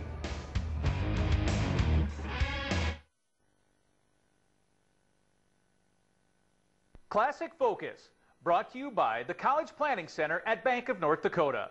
The longest time between their first 9-man championship and their most recent belongs to the Imperials. Napoleon won the inaugural 9-man title in 1953, and last season, Napoleon Gackle-Streeter beat North Star in a wild one, 50-42. 19 Dakota Bowl records were set or tied in last year's title game. Classic Focus, brought to you by the College Planning Center at Bank of North Dakota, your trusted college resource from cradle to career. Welcome back to the Nodak Mutual Insurance halftime report. Well, it's not unusual for a father and son to be on the same coaching staff, but at Century High, it's happening twice over. Head coach Ron Wingenbach and his son Kenyon, the defensive coordinator Rod Breitbach and his son John. Come as no surprise that Kenyon Wingenbach and John Breitbach ended up back at their alma mater coaching with their dads. Every Saturday morning, I'd wake up at about 7:30 and the film would be rolling, and I'd sit there with my cereal and watch film with them. So, I always kind of knew in the back of my mind that I'd be a coach, and I always wanted to come back to Century. Coach Breitbach and I knew that both of the sons wanted to go into some type of education and had coaching on their mind, and we're very fortunate to have them employed by the Bismarck Public Schools and get them in our program. The bond between the two sons runs deeper than just being part of the same coaching staff. In high school, they were a dynamic quarterback-receiver combo for 2 of Century's semifinal teams. We stayed close since we've played. We were ball boys at Century together when our dads were coaching here, and we kind of grew up in the program, and now to come back and coach with them, it's a lot of fun, and I feel like we always are on the same page because we just had that camaraderie growing up. When John and Kenyon got into coaching, there was always the possibility they might end up on the opposite sidelines from their fathers. But according to Rod Breitbach, the winner of any father-son game would be obvious. We always had the conversation, what if I'm coaching for a team different than he is, what's going to happen when he comes in kind of knowing our defense and maybe playing against us. And I just told him I would spank him when he was a little bit older if he came up against me, so he better find a way to get on our staff instead of somebody else's staff. After falling short of the Dakota Bowl their junior and senior years, John and Kenyon finally got over that hurdle with their dads, this time as coaches. Certainly last year that was a real big ball game when we beat Minot to get to the state championship game, and hopefully we can add one more here this Friday. And now the four are trying to make history together and help Century win its first ever state championship. Here we go. With the spotlight on the Wing and Box and Bright Box for NBC North Dakota Sports, I'm Scott Westerberg. Well, the fathers and sons have some work to do. They're down 14-0 at the half. LT and Jamal will send it back up to you guys. All right, thank you very much, Scott. As Century is back out on the field, the Demons will come here a little bit. We're about a little over 3 minutes away, but those halftime stats are not going to be something that Coach Wingenbach likes. These stats are brought to you by the North Dakota Certified Seed Industry, Run Heavy, and Bismarck's Advantage. 164 yards on the ground for Bismarck. Obviously, big advantage over the 21 for Century. That helped them dominate the total offense, 203-27, as they're just running the ball all over the Century defense. And those Century turnovers as well. The Demons have picked up 3. They're now plus 25 on the year. Both teams with 5 penalties each, but Bismarck with 143 more rushing yards. A lot of that is Lane Joe's 12 carries, 143 yards, long of 49, and 2 touchdowns. He's carrying the ball really well. Well, here's the way some of those key plays in the first half did look, and again, Bismarck's defense. Now this coming up big, and here's Nick Goulet with an interception, and Joe's with a 29-yard touchdown. Joe's great vision, saw the hole, hit it, and he was gone. Lane has 78 yards on touchdowns alone, and in his 12 carries, he has 143 in the first half. Very impressive. He was getting great blocking up front, but it's still on him to get to the second level and beyond, and he was able to do that. Special teams play by Bronte Liggins, forcing another one of those turnovers. Here's another forced fumble by Bismarck. This one they were able to recover, pouncing on this one. Tyler Claremont is on that, and then here's the last turnover. It's going deep, and Seibel with very nice coverage on the outside, beats his man and picks it off. So Bismarck High pitching the shutout, 14-0 here at the half. Third quarter's coming up next on NBC North Dakota Sports. It's the AAA championship game.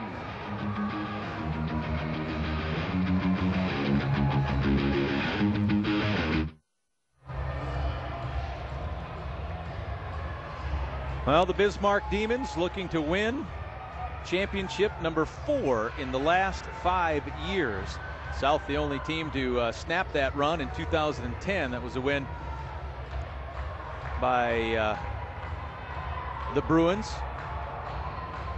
Earlier today, New Rockford Cheyenne, the 9-man champion, Hazen, and with a record 55 points, the Class A champion, and Shanley, the AA champion for the 3rd time in 4 years. So Bismarck trying to be just like Shanley and win another title to add to their string that they've been able to put together here in the last 4 or 5 years. And Bismarck will get the ball to start the second half, as Adam and Kotri are the deep. And Dominic Niemeyer will kick it off.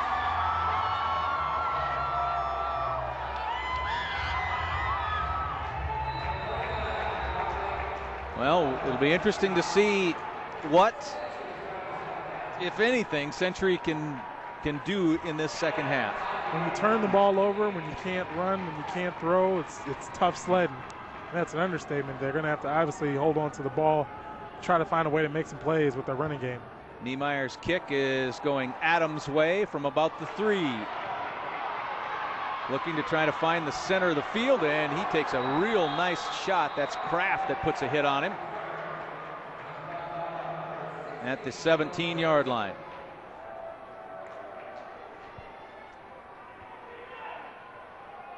Farmers Union Insurance sponsoring our replays today. And Nick Jolliffe did not have to do much passing in the first half because of that success on the ground. Got to have a feeling that I could be wrong. I don't know if he's going to have to do much in the second half either. Well, Century's hoping he does. That means success against the run. And Riley Plant blasting his way, still on his feet. Plant with a big breaker all the way up to the 37-yard line. The fullback dive with big, well, what, 10, 20 yards on that play. And right there, you've seen the total package all game long. We've talked about what he brings, be it hands out of the backfield, brute strength as a lead blocker. He's got some nimble feet. Here you see the spin move, the balance, sheds the tackle, stays on his feet for a great run. It's a total package as a fullback, and you see why coaches are calling him underrated. Some people like to play football. He loves to play football. Now Joes will get his first carry. Just shy of the 40. Century with good penetration. They got to plant the lead blocker quickly. I'll be honest, I don't think you can play football. You can't play fullback without loving to play football. That's a thankless position. So if you're playing fullback, you're in love with the game for sure.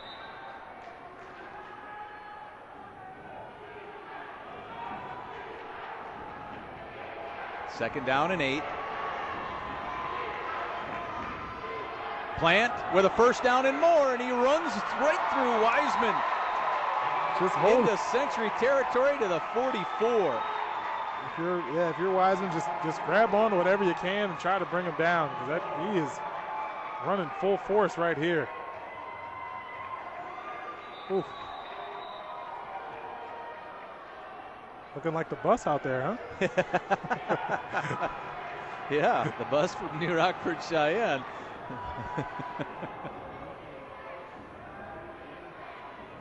Pitch to the near side. Joes. Maybe one. Good job by the Century defensive line, staying on their blocks, not giving anything up. There were no holes there to run through for Bismarck. Dylan Leutz makes the tackle. Century plugging everything up there.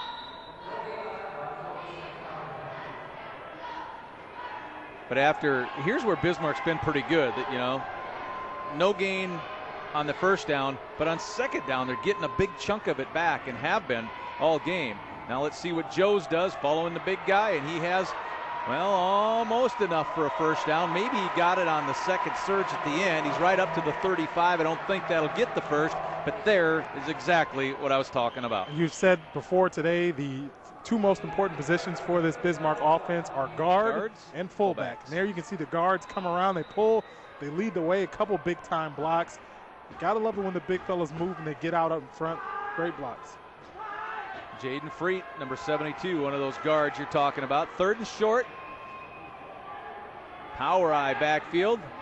You don't need any of the backs because Jordan Rao, the center, is going to help Jolliffe pick up the first.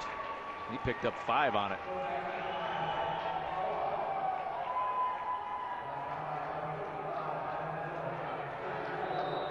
This is a pretty basic drive, just fullback dive right up the middle. You get a couple of pull plays, a couple of counters, but for the most part, straightforward, running up the gut between the tackles. On a 1st and 10, let's see what the Demons do again. I would have it to anticipate same thing. It's a pull play, Joes, and a flag. And Joe's up to about the 22. Let's see what the flag is on this one. Obviously, it's in the vicinity of holding. And it is a hold from right where that flag is laying out there. Yep, take a look at our Farmers Union Insurance replay there. Another good play by Joes, but you can see the hold, and this one's coming back. Holding. Offense. 10-yard penalty from the spot of the foul. Replay first down. That'll be 1st and 20 instead of 2nd and 2.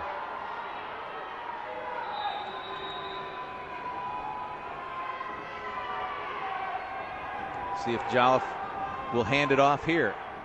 Yep, to the fullback. Plant. Stuffed. Century had that one read well. That's Loris. 2nd and 20. Or 18 on the short game.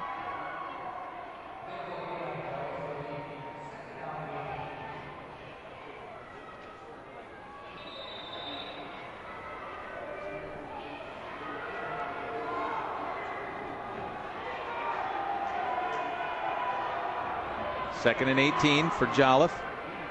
Seibel in motion. Play action. Looking to The guy in motion. Seibel with the catch up to the 25. It'll be 3rd and 5. Great job by Seibel by spinning out of a potential big hit. He knew that the hit was coming, secured the football, got the feet down, and then tucked it away, make sure he didn't take a big shot here. You'll see what I mean coming up right here. Nice spin move to avoid the hit. Nice catch by Josh Seibel. Well, if the Demons don't pick it up here, I would almost think it'd be certainly 4 down territory. Seibel in motion across the formation once again. Into the field side, handoff to Joes. Awful close to that first down.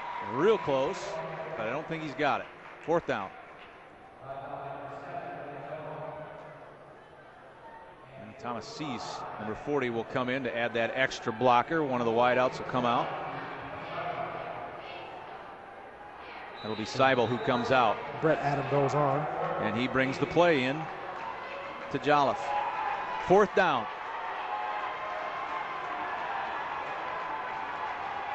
Opening drive, 3rd quarter. Another quarterback sneak and another 1st down. Second sneak in a row where he picked up way more than enough. Only needed a yard. Looked like he got 3 or 4 there. Just pops through the A gap.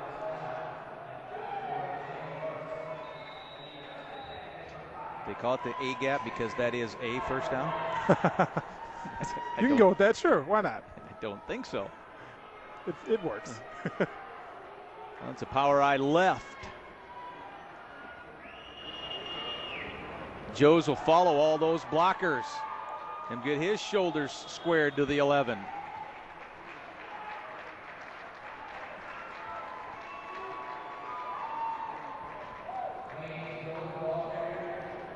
Both the touchdowns in the game so far scored by Joes.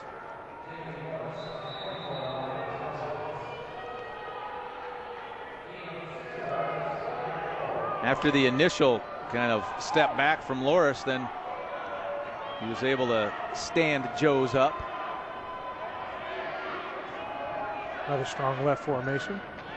Same style of play to Joes. He's got the 1st down up to the 5.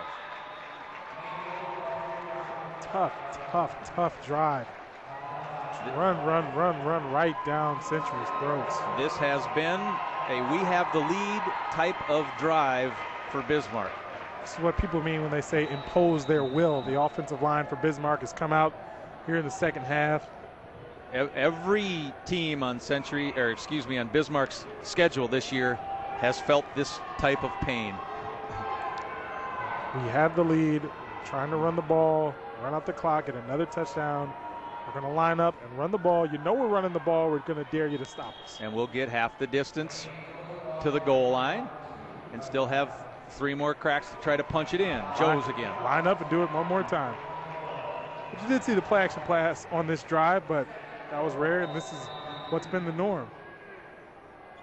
Let's take a look at the Chris Farmers Kraft Union Insurance replay. Yep, that's Kraft along the legs.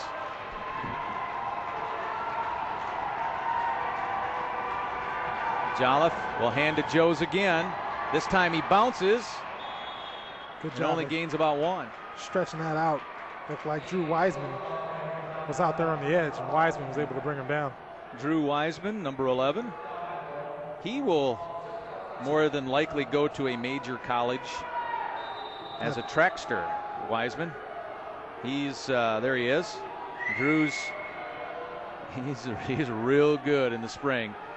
I mean, SEC schools, those types of schools are talking to Mr. Wiseman. And Bismarck's talking about another touchdown. Plant. No. 4th down. Century trying to make the goal line stand, forcing Bismarck into a 4th and goal from the 2.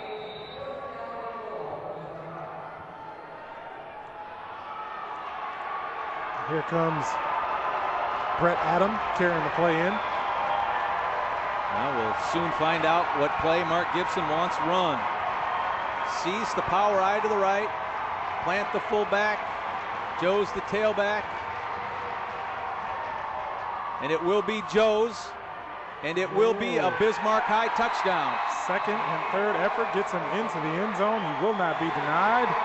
One more score for Bismarck. Their lead grows. Rushing touchdown number 32 on the year for Lane Joes. This time following the right side, and that extra effort right there gets him across. So Century's got to be physically drained after that drive. Bismarck is juiced. They got the touchdown, they got the points, but that's got to take a lot out of you for Century. And as that goes barely over, Seibel got it to go to make it 21-0. He didn't have much more than what was needed, but it was good.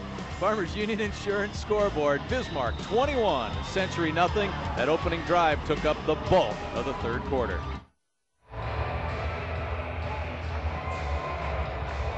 Eight minutes of play time to go, 83 yards and 16 plays for Bismarck High. If you're an offensive lineman, that's the type of drive you dream about. 16 plays, 83 yards, running the whole way with the exception of one play-action pass. You take 8 minutes off the clock, and you get a touchdown on top of that. Couldn't have been a better drive for the Demons. Claremont's low line drive kick comes to Doan, and he will go to the 29 with it. Spun around, took a nice hit there. And these situations, Bismarck's sack total this year has risen. I mean, the Demons are drooling right now going, we've got them into passing situations. Let's go get him. You're down 21-0. You got to assume Century's going to go to the air. And in the first half, they were 1 for 7 in the pass. So they couldn't get anything going early when they wanted to, when they weren't trailing by a lot. Now that they're down by 3 touchdowns, we'll see what happens with the Demons' defensive line. Century switches out of a double tight, double wing look. Fisher rolling far side. Too high. Almost looking for Walsh. There you see the Demons coming from the backside. Another blitz, like you just said. They're licking their chops. They're going to be coming a lot on these blitzes, I'd imagine.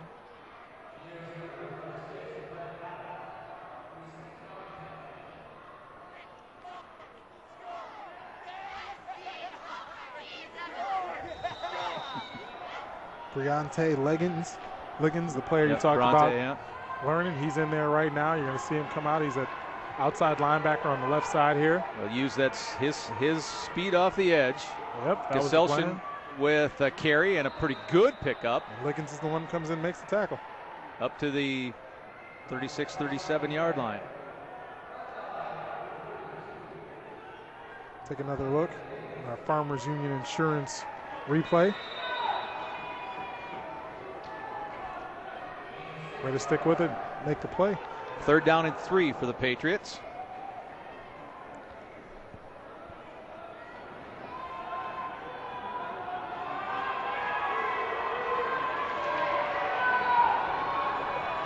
Fisher on 3rd down, looks left, nothing there.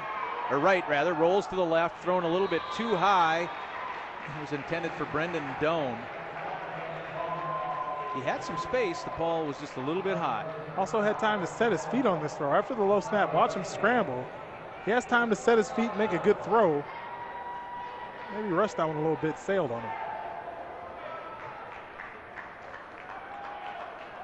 And Bismarck forces the punt. So after that long Bismarck drive, Century comes out and goes 3 and out. Which is what they wanted to avoid. Oh, they bumped him, but no call. No flag. And Adam will just get away. I was expecting it too. I saw the same thing you did and figured they'd get him for not roughing, but running into. Yeah, bumped. Yep, grazed. Yeah. Ricky Galindo was the one who was close to the punter. Well, Bismarck grinded an 83-yard touchdown drive last time. They're 85 yards away from it right now.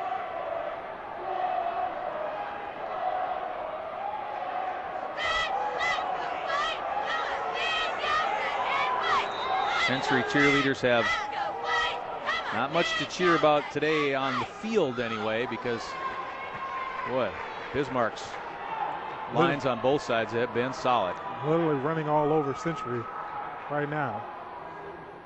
Here comes Joes up the middle, and he is stuffed for no gain. Got I think that's exactly what you're going to see from now until the end of the game. Dayton Nunley and others in. That's Dylan Pierce, the best pass rusher for Century, coming off on a little bit of a limp. 2nd down and 10.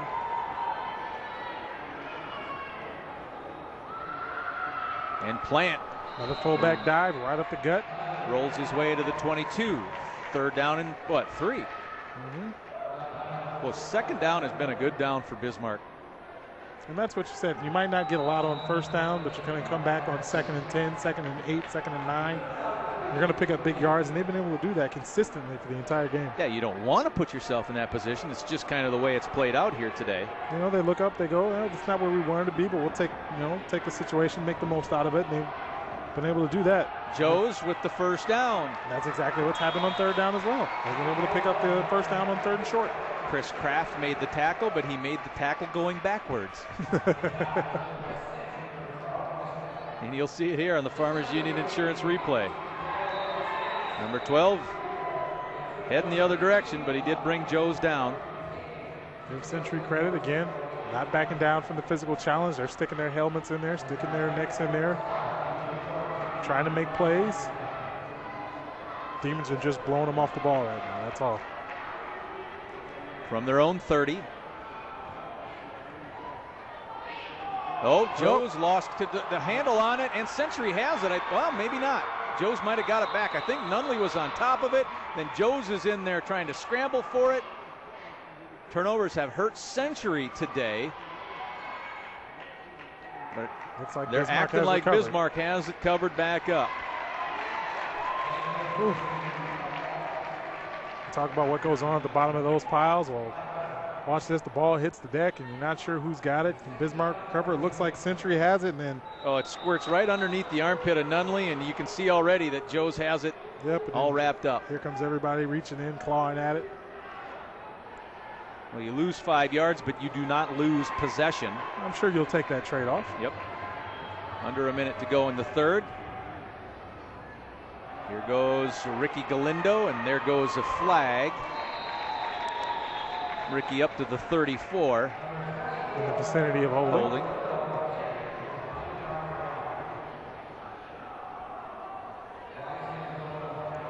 Last year, in the semifinal game that Joes was unable to play, Ricky had 47 carries. Feed the guy. Yes. Feed him. On that play, Grant Gall got held. Holding. Offense. 10-yard penalty from the spot of the foul. Replay 2nd down. Grant Gall, the Patriots tackle, trying to make something happen. He was held. Had his progress impeded. Brought the flag out. Well, we're back to about where the Demons took possession. Near the 15. Probably will be the last play of the 3rd quarter. Yep, need one more snap. You can tell Bismarck is kind of, milking that play clock a little bit too. So, Jolliffe isn't in a big hurry. Adam cuts back into a bunch of traffic, and the pile moves to the 23 as we will move to the end of the 3rd quarter. Bismarck High picked up a touchdown on an 83-yard, 16-play drive to lead it now 21-0 with the 4th quarter coming. So Bismarck in very good position to win another championship, but we'll see what happens in quarter number 4.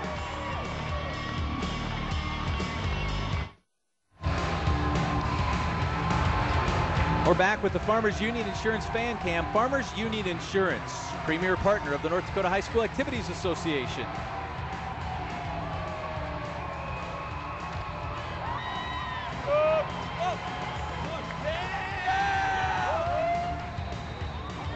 Bismarck facing a 3rd and 17.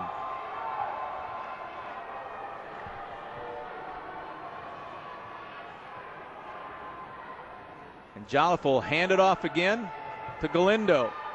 Up to the 29. Bismarck to punt. Picked up about 5 more yards than I thought he would have. I thought he was stuffed there at 25, kept going forward, ends up around the 30. Still a punting situation, though. Well, as you see Ricky come off the field and we look at this replay, he's 5'7", 160, and he's a ball of muscle. He's about as solid as a $160 can be.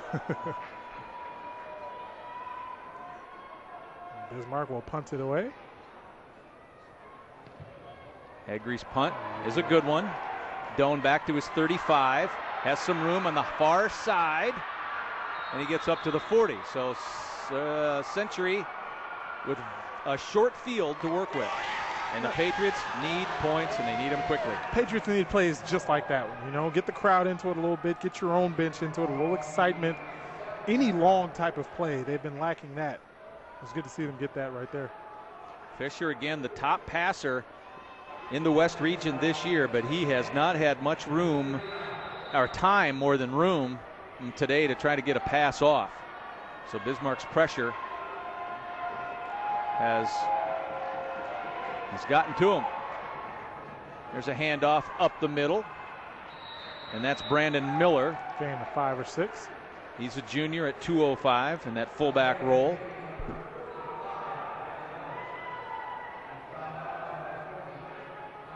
He's second down and 6, just shy of that 5-yard pickup. And believe me, this Bismarck defense, you know, loves the shutout. So the last thing, no matter where the situation is in the game, does Bismarck want to give up a score? Fisher will have to run it. May have got one.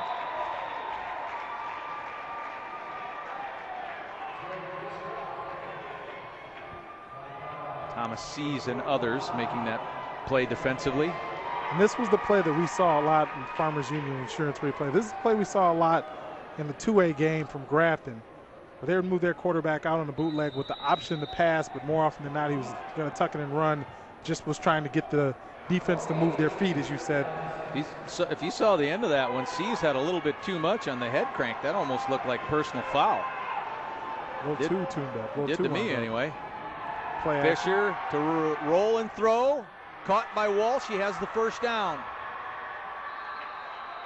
It'll go up to about the 27-yard line.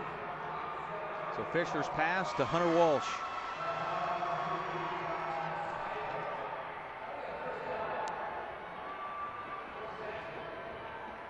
Nice play fake. Throw to a tight window. 4 demons around there. Good zip on that. That gives you the indication of those passing stats we've talked about in terms of Bismarck. I think will take a timeout because they tried to get Seibel off the field.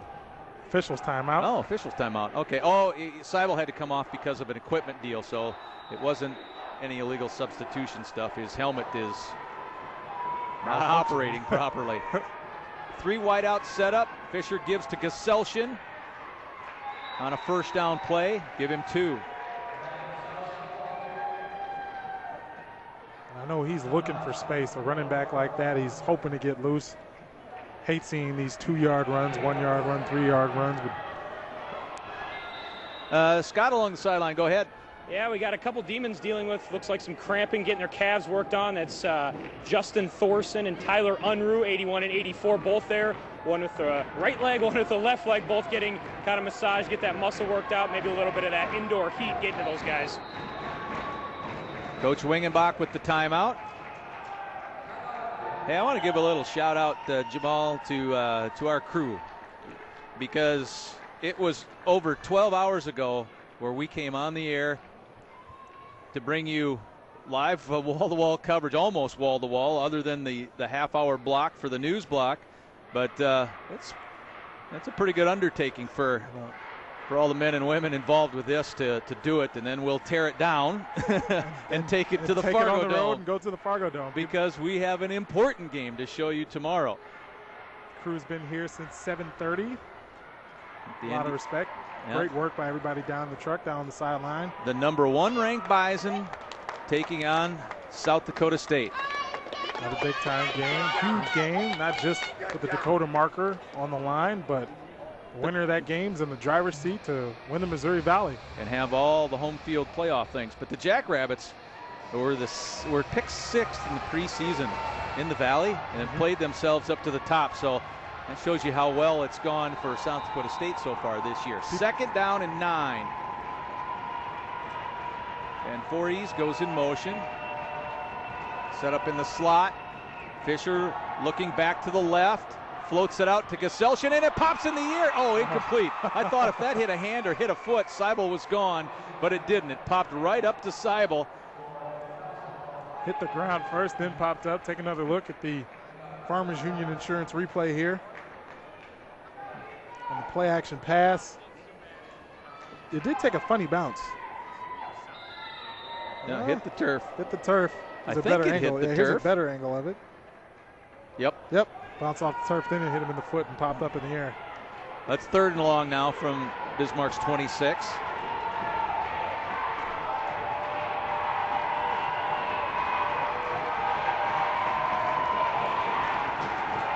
Fisher. And a 1st down. Doan with the catch inside the 10, and this is as deep as Century has gotten. This is as good a drive as they've had all day. You're right. As deep in the territory as they've been. Starting to look for the bootleg rollouts, hitting the play action passes. Nice big gain there. Doan, the 2nd favorite target of Fisher in terms of number of catches this year. He threw that one pretty hard too. The safety Goulet had to keep him out of the end zone. From the 6 on 1st down. Gesellchen goes backward. Bismarck can just collapse that wall and send you back. And if you don't pop it right away, there's more coming. There's a 2nd wave on the way. You get great push from the defensive line, then before you know it, you're looking at a linebacker staring you right in the face while you're still standing in the backfield. So it's not just a push. They get there quickly. Flow to the ball as a team, like you said, very well.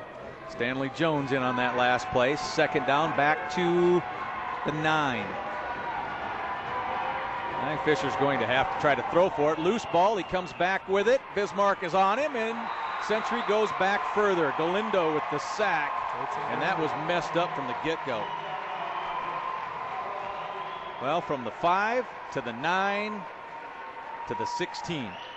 Definitely not the way you want to go. You're right. Fumbled snap. Surprised he held on to it. That could have been a lot worse. And you see number 21 get in there to make the sack. Actually, Isaac Wolf. Oh, I'm sorry. I thought it was 24, and it was Wolf. Yep. Isaac Thank Wolf, you. and they're making the sack on the fumbled snap.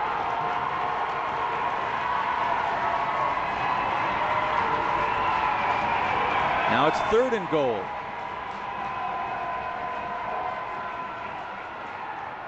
Looking, and it's incomplete. Trying to hit the height over there of Tyler Rudolph at 6'4".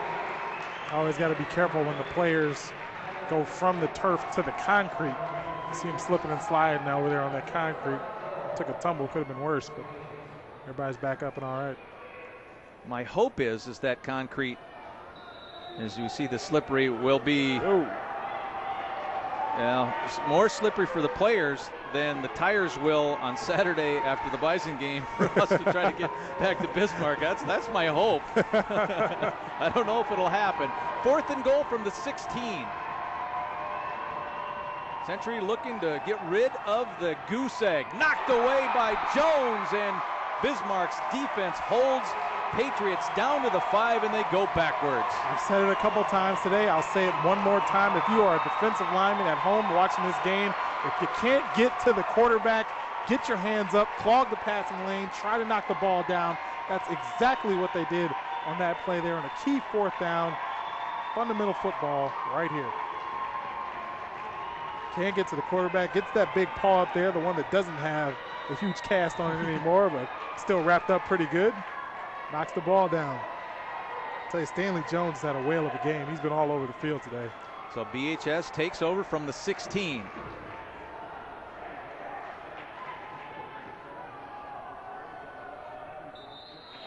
Up to just shy of the 20 is Joe's.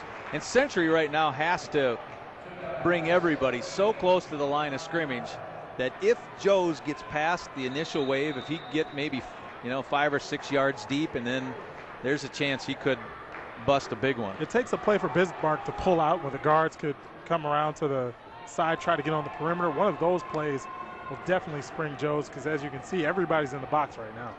Joes will try again. Century will cover him again after a pickup of a couple. Joes easily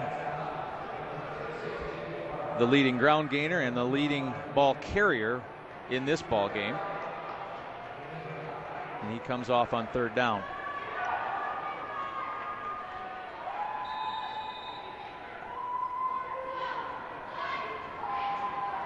Ooh, a little tug on the face mask, maybe a little at the end there, but definitely. People coming up under the face mask as well.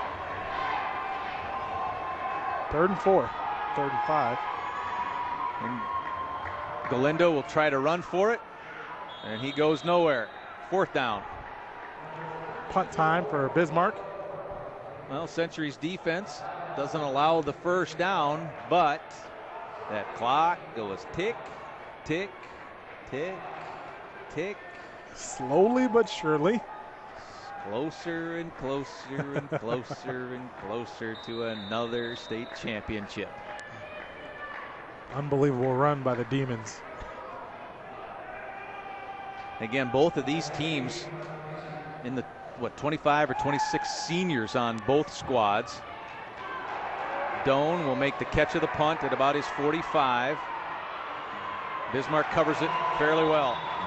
And we'll be back with Century's possession. Bismarck is ahead by 3 touchdowns and 3 PAT kicks. It's the Demons in front.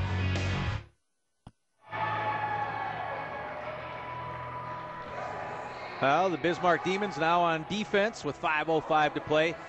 Now, Jamal, for Century to have a chance to win this game, it was important for Century to be able to establish something of a running game. Let its offense be its defense. It didn't happen last year in the championship game. It didn't happen this year during the regular season, and it's not happening this year in the championship game. That's a credit to Bismarck. Definitely. You got a running back, as you see here, getting your hands up again and make a play. It's Claremont this time to get his hands up. Perfect play by the defensive line. You have a running back like Ryan Geselshen. You want to give him the ball. You want to feed your workhorse. You want to allow him to get into a rhythm and run and run and run. Fortunately, in the first half, there was nowhere for him to go, and that's a credit to the Bismarck defensive line and to their linebackers, the entire front 7 clogging up the running lanes and making sure that Century couldn't establish a running game. Then Century tried to go to the pass. That didn't work either. So Bismarck's defense was on its A game today. Tyler, the 6'3 senior, out back in pass coverage, and it is over everyone's head. It would be next to impossible, I think, to beat Bismarck deep on a pass play right now. Yep. You know they got their guys back there. They're shuffling in the second unit. Some of the players on defense. Dale Colby is the defensive coordinator for Bismarck, and he's had so many weapons to use defensively. He's had a lot of fun just lining them up and letting them go. Yep, I can't call them the second unit because they've got so much depth. They're just substituting players, it seems like. 3rd and 10. Another low snap. Fisher makes it a completed pass. It is caught by Van Voris. Dragged out of bounds by Nick Goulet. And actually, Coach Colby picked up some head coaching victories because the first 3 games of the year, he was the head coach for Bismarck in those 3. And so Coach Colby has 3 coaching wins to his credit. Yep, started the season out east, actually. Had a game, I remember. Yep. Picked up a win out there. But the first down for the Patriots, and it was also out, so the clock will start on the snap. 3 receivers to the wide side, and it's caught again by the same guy who got it last time. And a gain of about 4. Trying to keep that bootleg going, find as many options out of it as they can, be it short, be it deep. That's essentially all Century's got right now on offense is the bootleg pass. Just trying to get Fisher out in space and allow him to make something happen. Saw Coach Gibson talking over with his quarterback what to do when they get it back. Probably depends on how much time. Handoff to Dylan Leutz, the fullback, and he busts for a first. Nice run by Leutz. Good second effort. Dylan, one of the many seniors on the Century squad. 228 yards rushing coming into this game. You see the little pull there by Riley Reel. Solid blocking up front. Century still fighting hard, and we've noticed that in all 4 games we've had today. No matter what's going on in the fourth quarter, these teams are all playing hard till the final whistle. First down from the 27.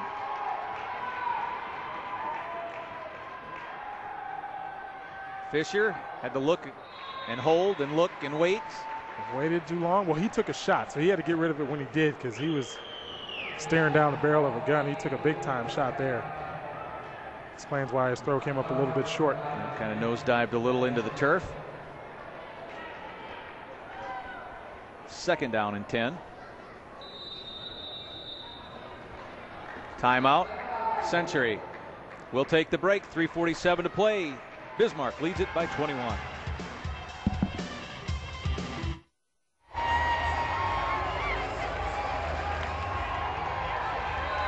Back at the Alaris Center, where Century is facing a second down and 10. Fisher looks left and runs into Thomas. Sees. Oh my. Sees for the sack. A loss back to about the 37-yard line. 6'2", 225-pound junior defensive end. Look out, beats his man and gets a clean shot on the quarterback. You gotta love that as a defensive lineman. And Century going backwards. 3rd and 19. This has been the second half of Century. Great plays to move up the field, then you go backwards.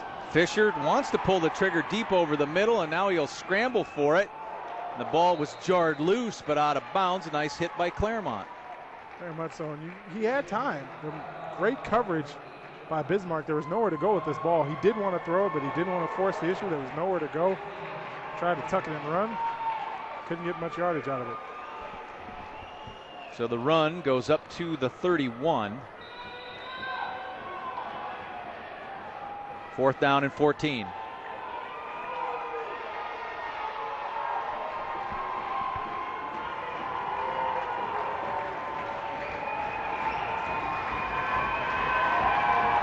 Bismarck and 2 deep safeties. They have been all the second half.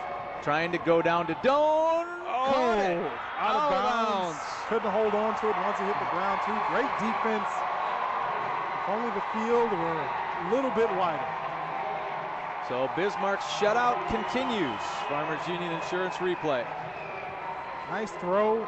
Ball floated on him just a little bit out of bounds, but still believe he might have made that catch.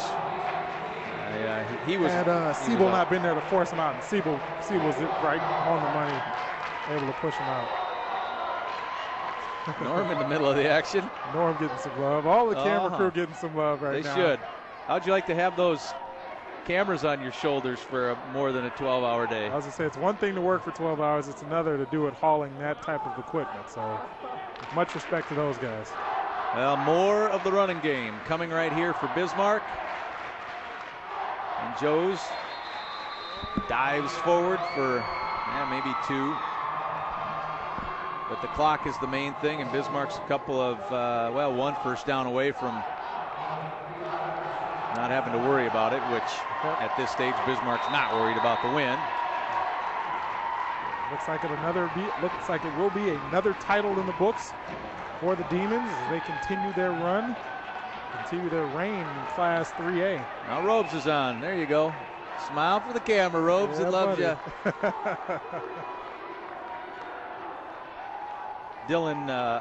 Braden Thompson came in to play some offensive line as the pitch goes back to Joes, and he moves up to about the 38. 3rd down is next for Bismarck.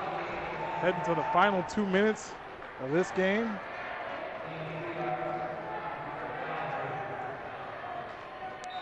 The camera crew perched all over the place. Tons of shooters out here today. I like that end zone angle. That's a fun angle. Tons of good shots from that camera today. If you've always watched football from the 50-yard line, treat yourself sometime to watch it from an end zone. The game, even though it's the same game, it'll look different to you. Couldn't agree more.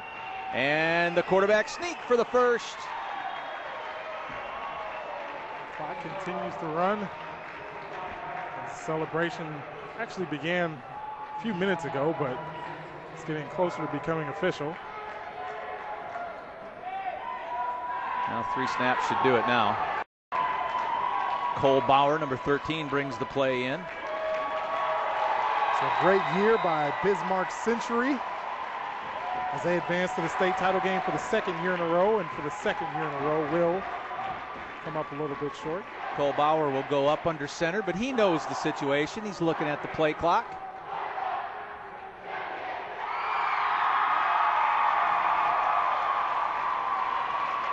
Broke the clock all the way down to 2 seconds and take a knee. Take the knee. Waiting. Jordan Rao just waiting to say, well, I'll snap it when you tell me, and I know you're not going to tell me. There's 2 or 3 seconds left on the play clock. One more snap to make it official.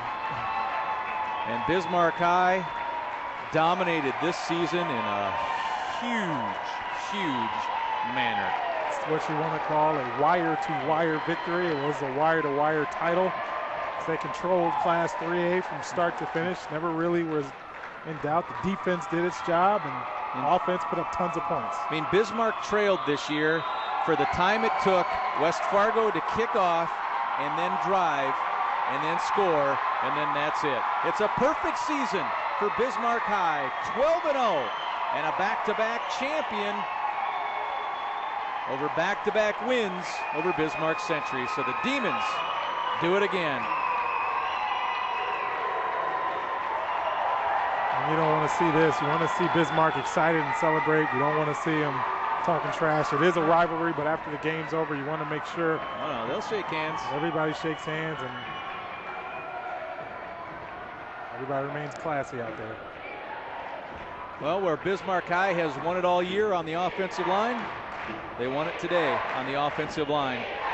Pounding out, and especially the most impressive drive of the game, the only score in the second half, the opening drive. 16 plays, 83 yards, took a minute or 8 minutes and a second off the clock. That was the most physical drive indeed. That drive did pretty much sum up the entire second half. Lane Joe scored all 3 touchdowns, so maybe it's fitting that number 3 scores 3 TDs, and he's with Scott. Lane, senior, you got it last year as a junior. Does it feel different now? Yeah, it does. I mean, all these seniors, we've worked so hard to get to this point. And Coach Gibson just preached all year, we got to play as a family, play for one another, and not worry about ourselves. And everybody on this team embraced that, and that's what we did. Here's your chance to talk about how great that offensive line and Riley Plant was tonight. They're awesome. Those guys, I mean, they'll give it all they got. They go every play. They made some big holes tonight, and that was our key to success, them and our defense. You were playing defense a couple years ago. You haven't for a couple years, but I'm sure you can appreciate those guys on that side of the ball. They're awesome. You couldn't ask for anybody better. I mean, 0 on the scoreboard. That's what we asked for. You know, another season for you guys, another perfect one.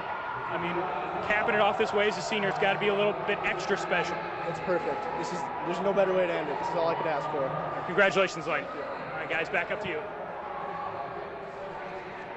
5th shutout of the year for Bismarck High, and it comes in the championship game. Bismarck beat Century by 21 points during the regular season, and they beat them again by 21 points here in the state championship game. This time, as Scott just mentioned, pitching the shutout. Another shutout in the playoffs. They shut out Devils Lake 41-0.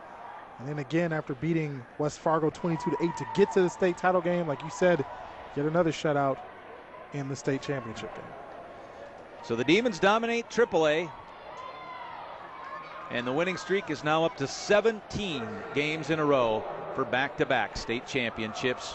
4th time in the last 5 years.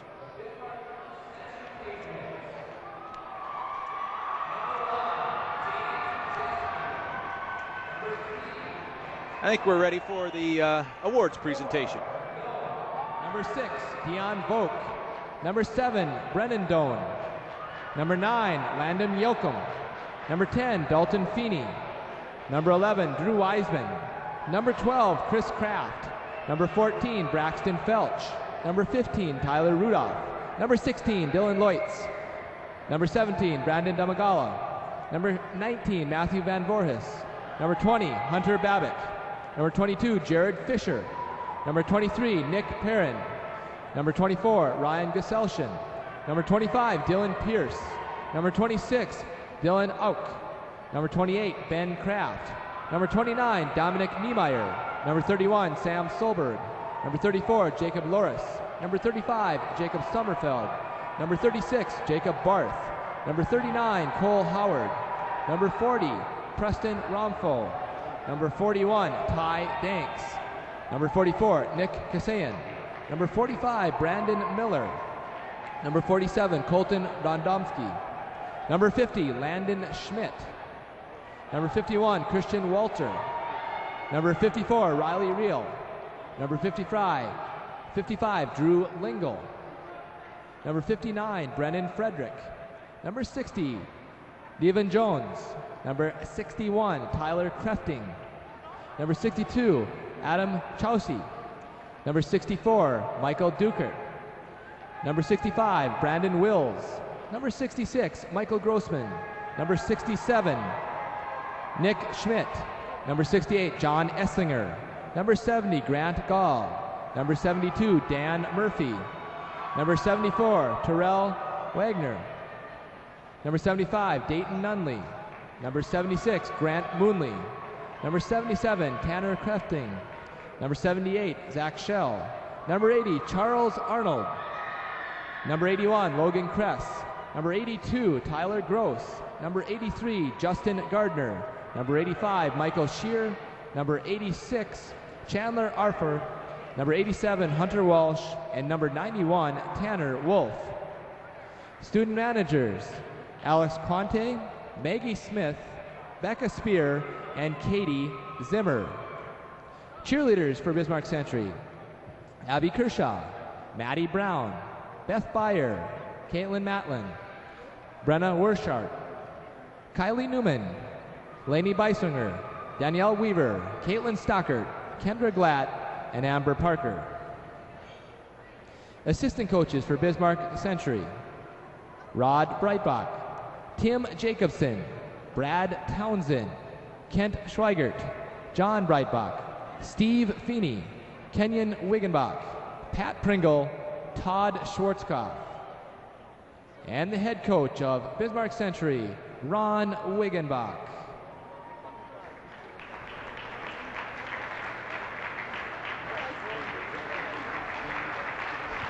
And now, individual team members from Bismarck High. Number 1, Tanner Hagry. Number 3, Lane Joes. Number 4, Nick Goulet. Number 6, Brett Adam. Number 7, Nick Cotry. Number 8, Hayden Gibson. Number 9, J.B. Tollefson. Number 10, Brandon Schmidt. Number 11, Blake Murphy. Number 13, Cole Bauer. Number 14, Jordan Mann. Number 16, Ben Jolloff.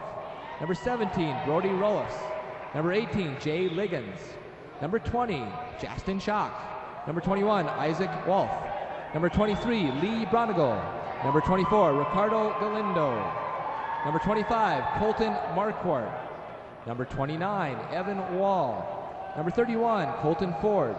Number 32, Bronte Liggins. Number 33, Josh Seibel. Number 34, Noah DeBard.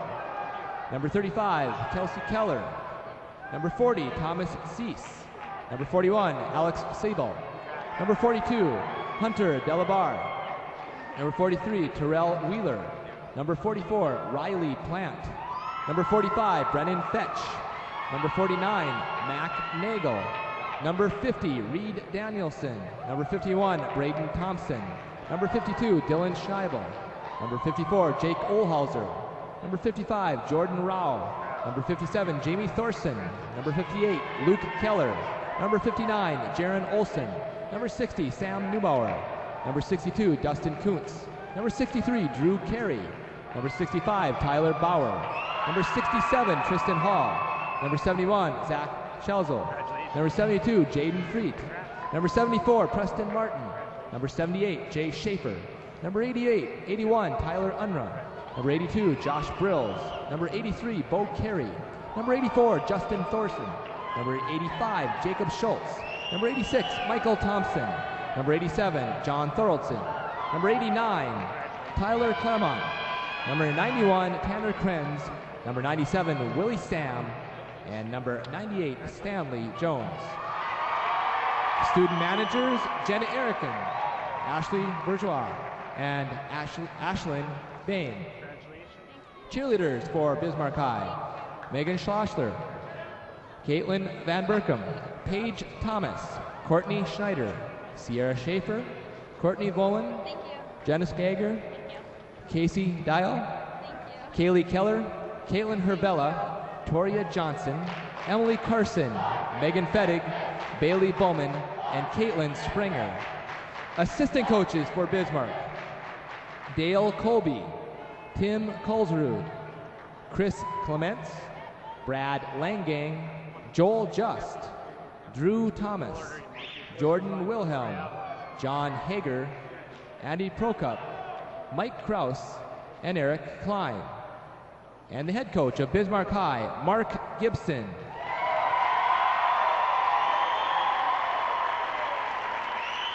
Each year, the North Dakota High School football coaches vote for an outstanding coach in each division. This award is sponsored by the North Dakota High School Coaches Association. On to present the award is Bob Zimney of Red River High School, and also Lisa Strand Thompson, President-elect of the Coaches Association. The 2012 Division AAA Coach of the Year is Troy Mathern of Fargo South. Troy, if you're in the building, could you please report to the award ceremony? And as Coach Mathern is on his way down, we are also going to introduce the Senior Athlete of the Year finalist. The North Dakota Division AAA coaches have selected the following individuals as finalists for the Powerade Outstanding Senior Athlete Award. We'd like these players to come forward to be recognized. The Division AAA finalists are from Fargo South, Zach Reich, and from Bismarck, Lane Joes.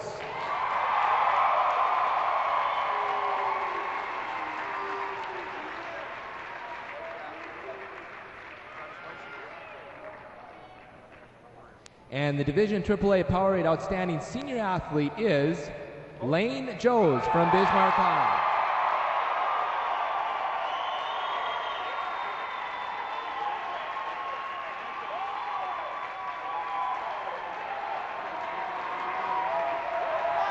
And now, would representatives from the 2012 AAA State Runner-Up Team, Bismarck Century, please come forward.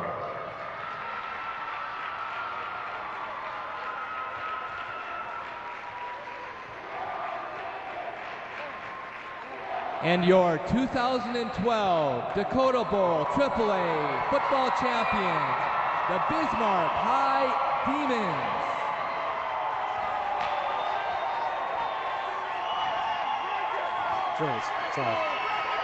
Bismarck High is hosting the trophy again. The Demons are champions of the Dakota Bowl for the second year in a row, beating their crosstown rivals Century by 21 points and pitching yet another shutout. The defense was dominant, the offense did its job, and Bismarck is going home champions again. We'll be back with more at the Alaris Center in a moment.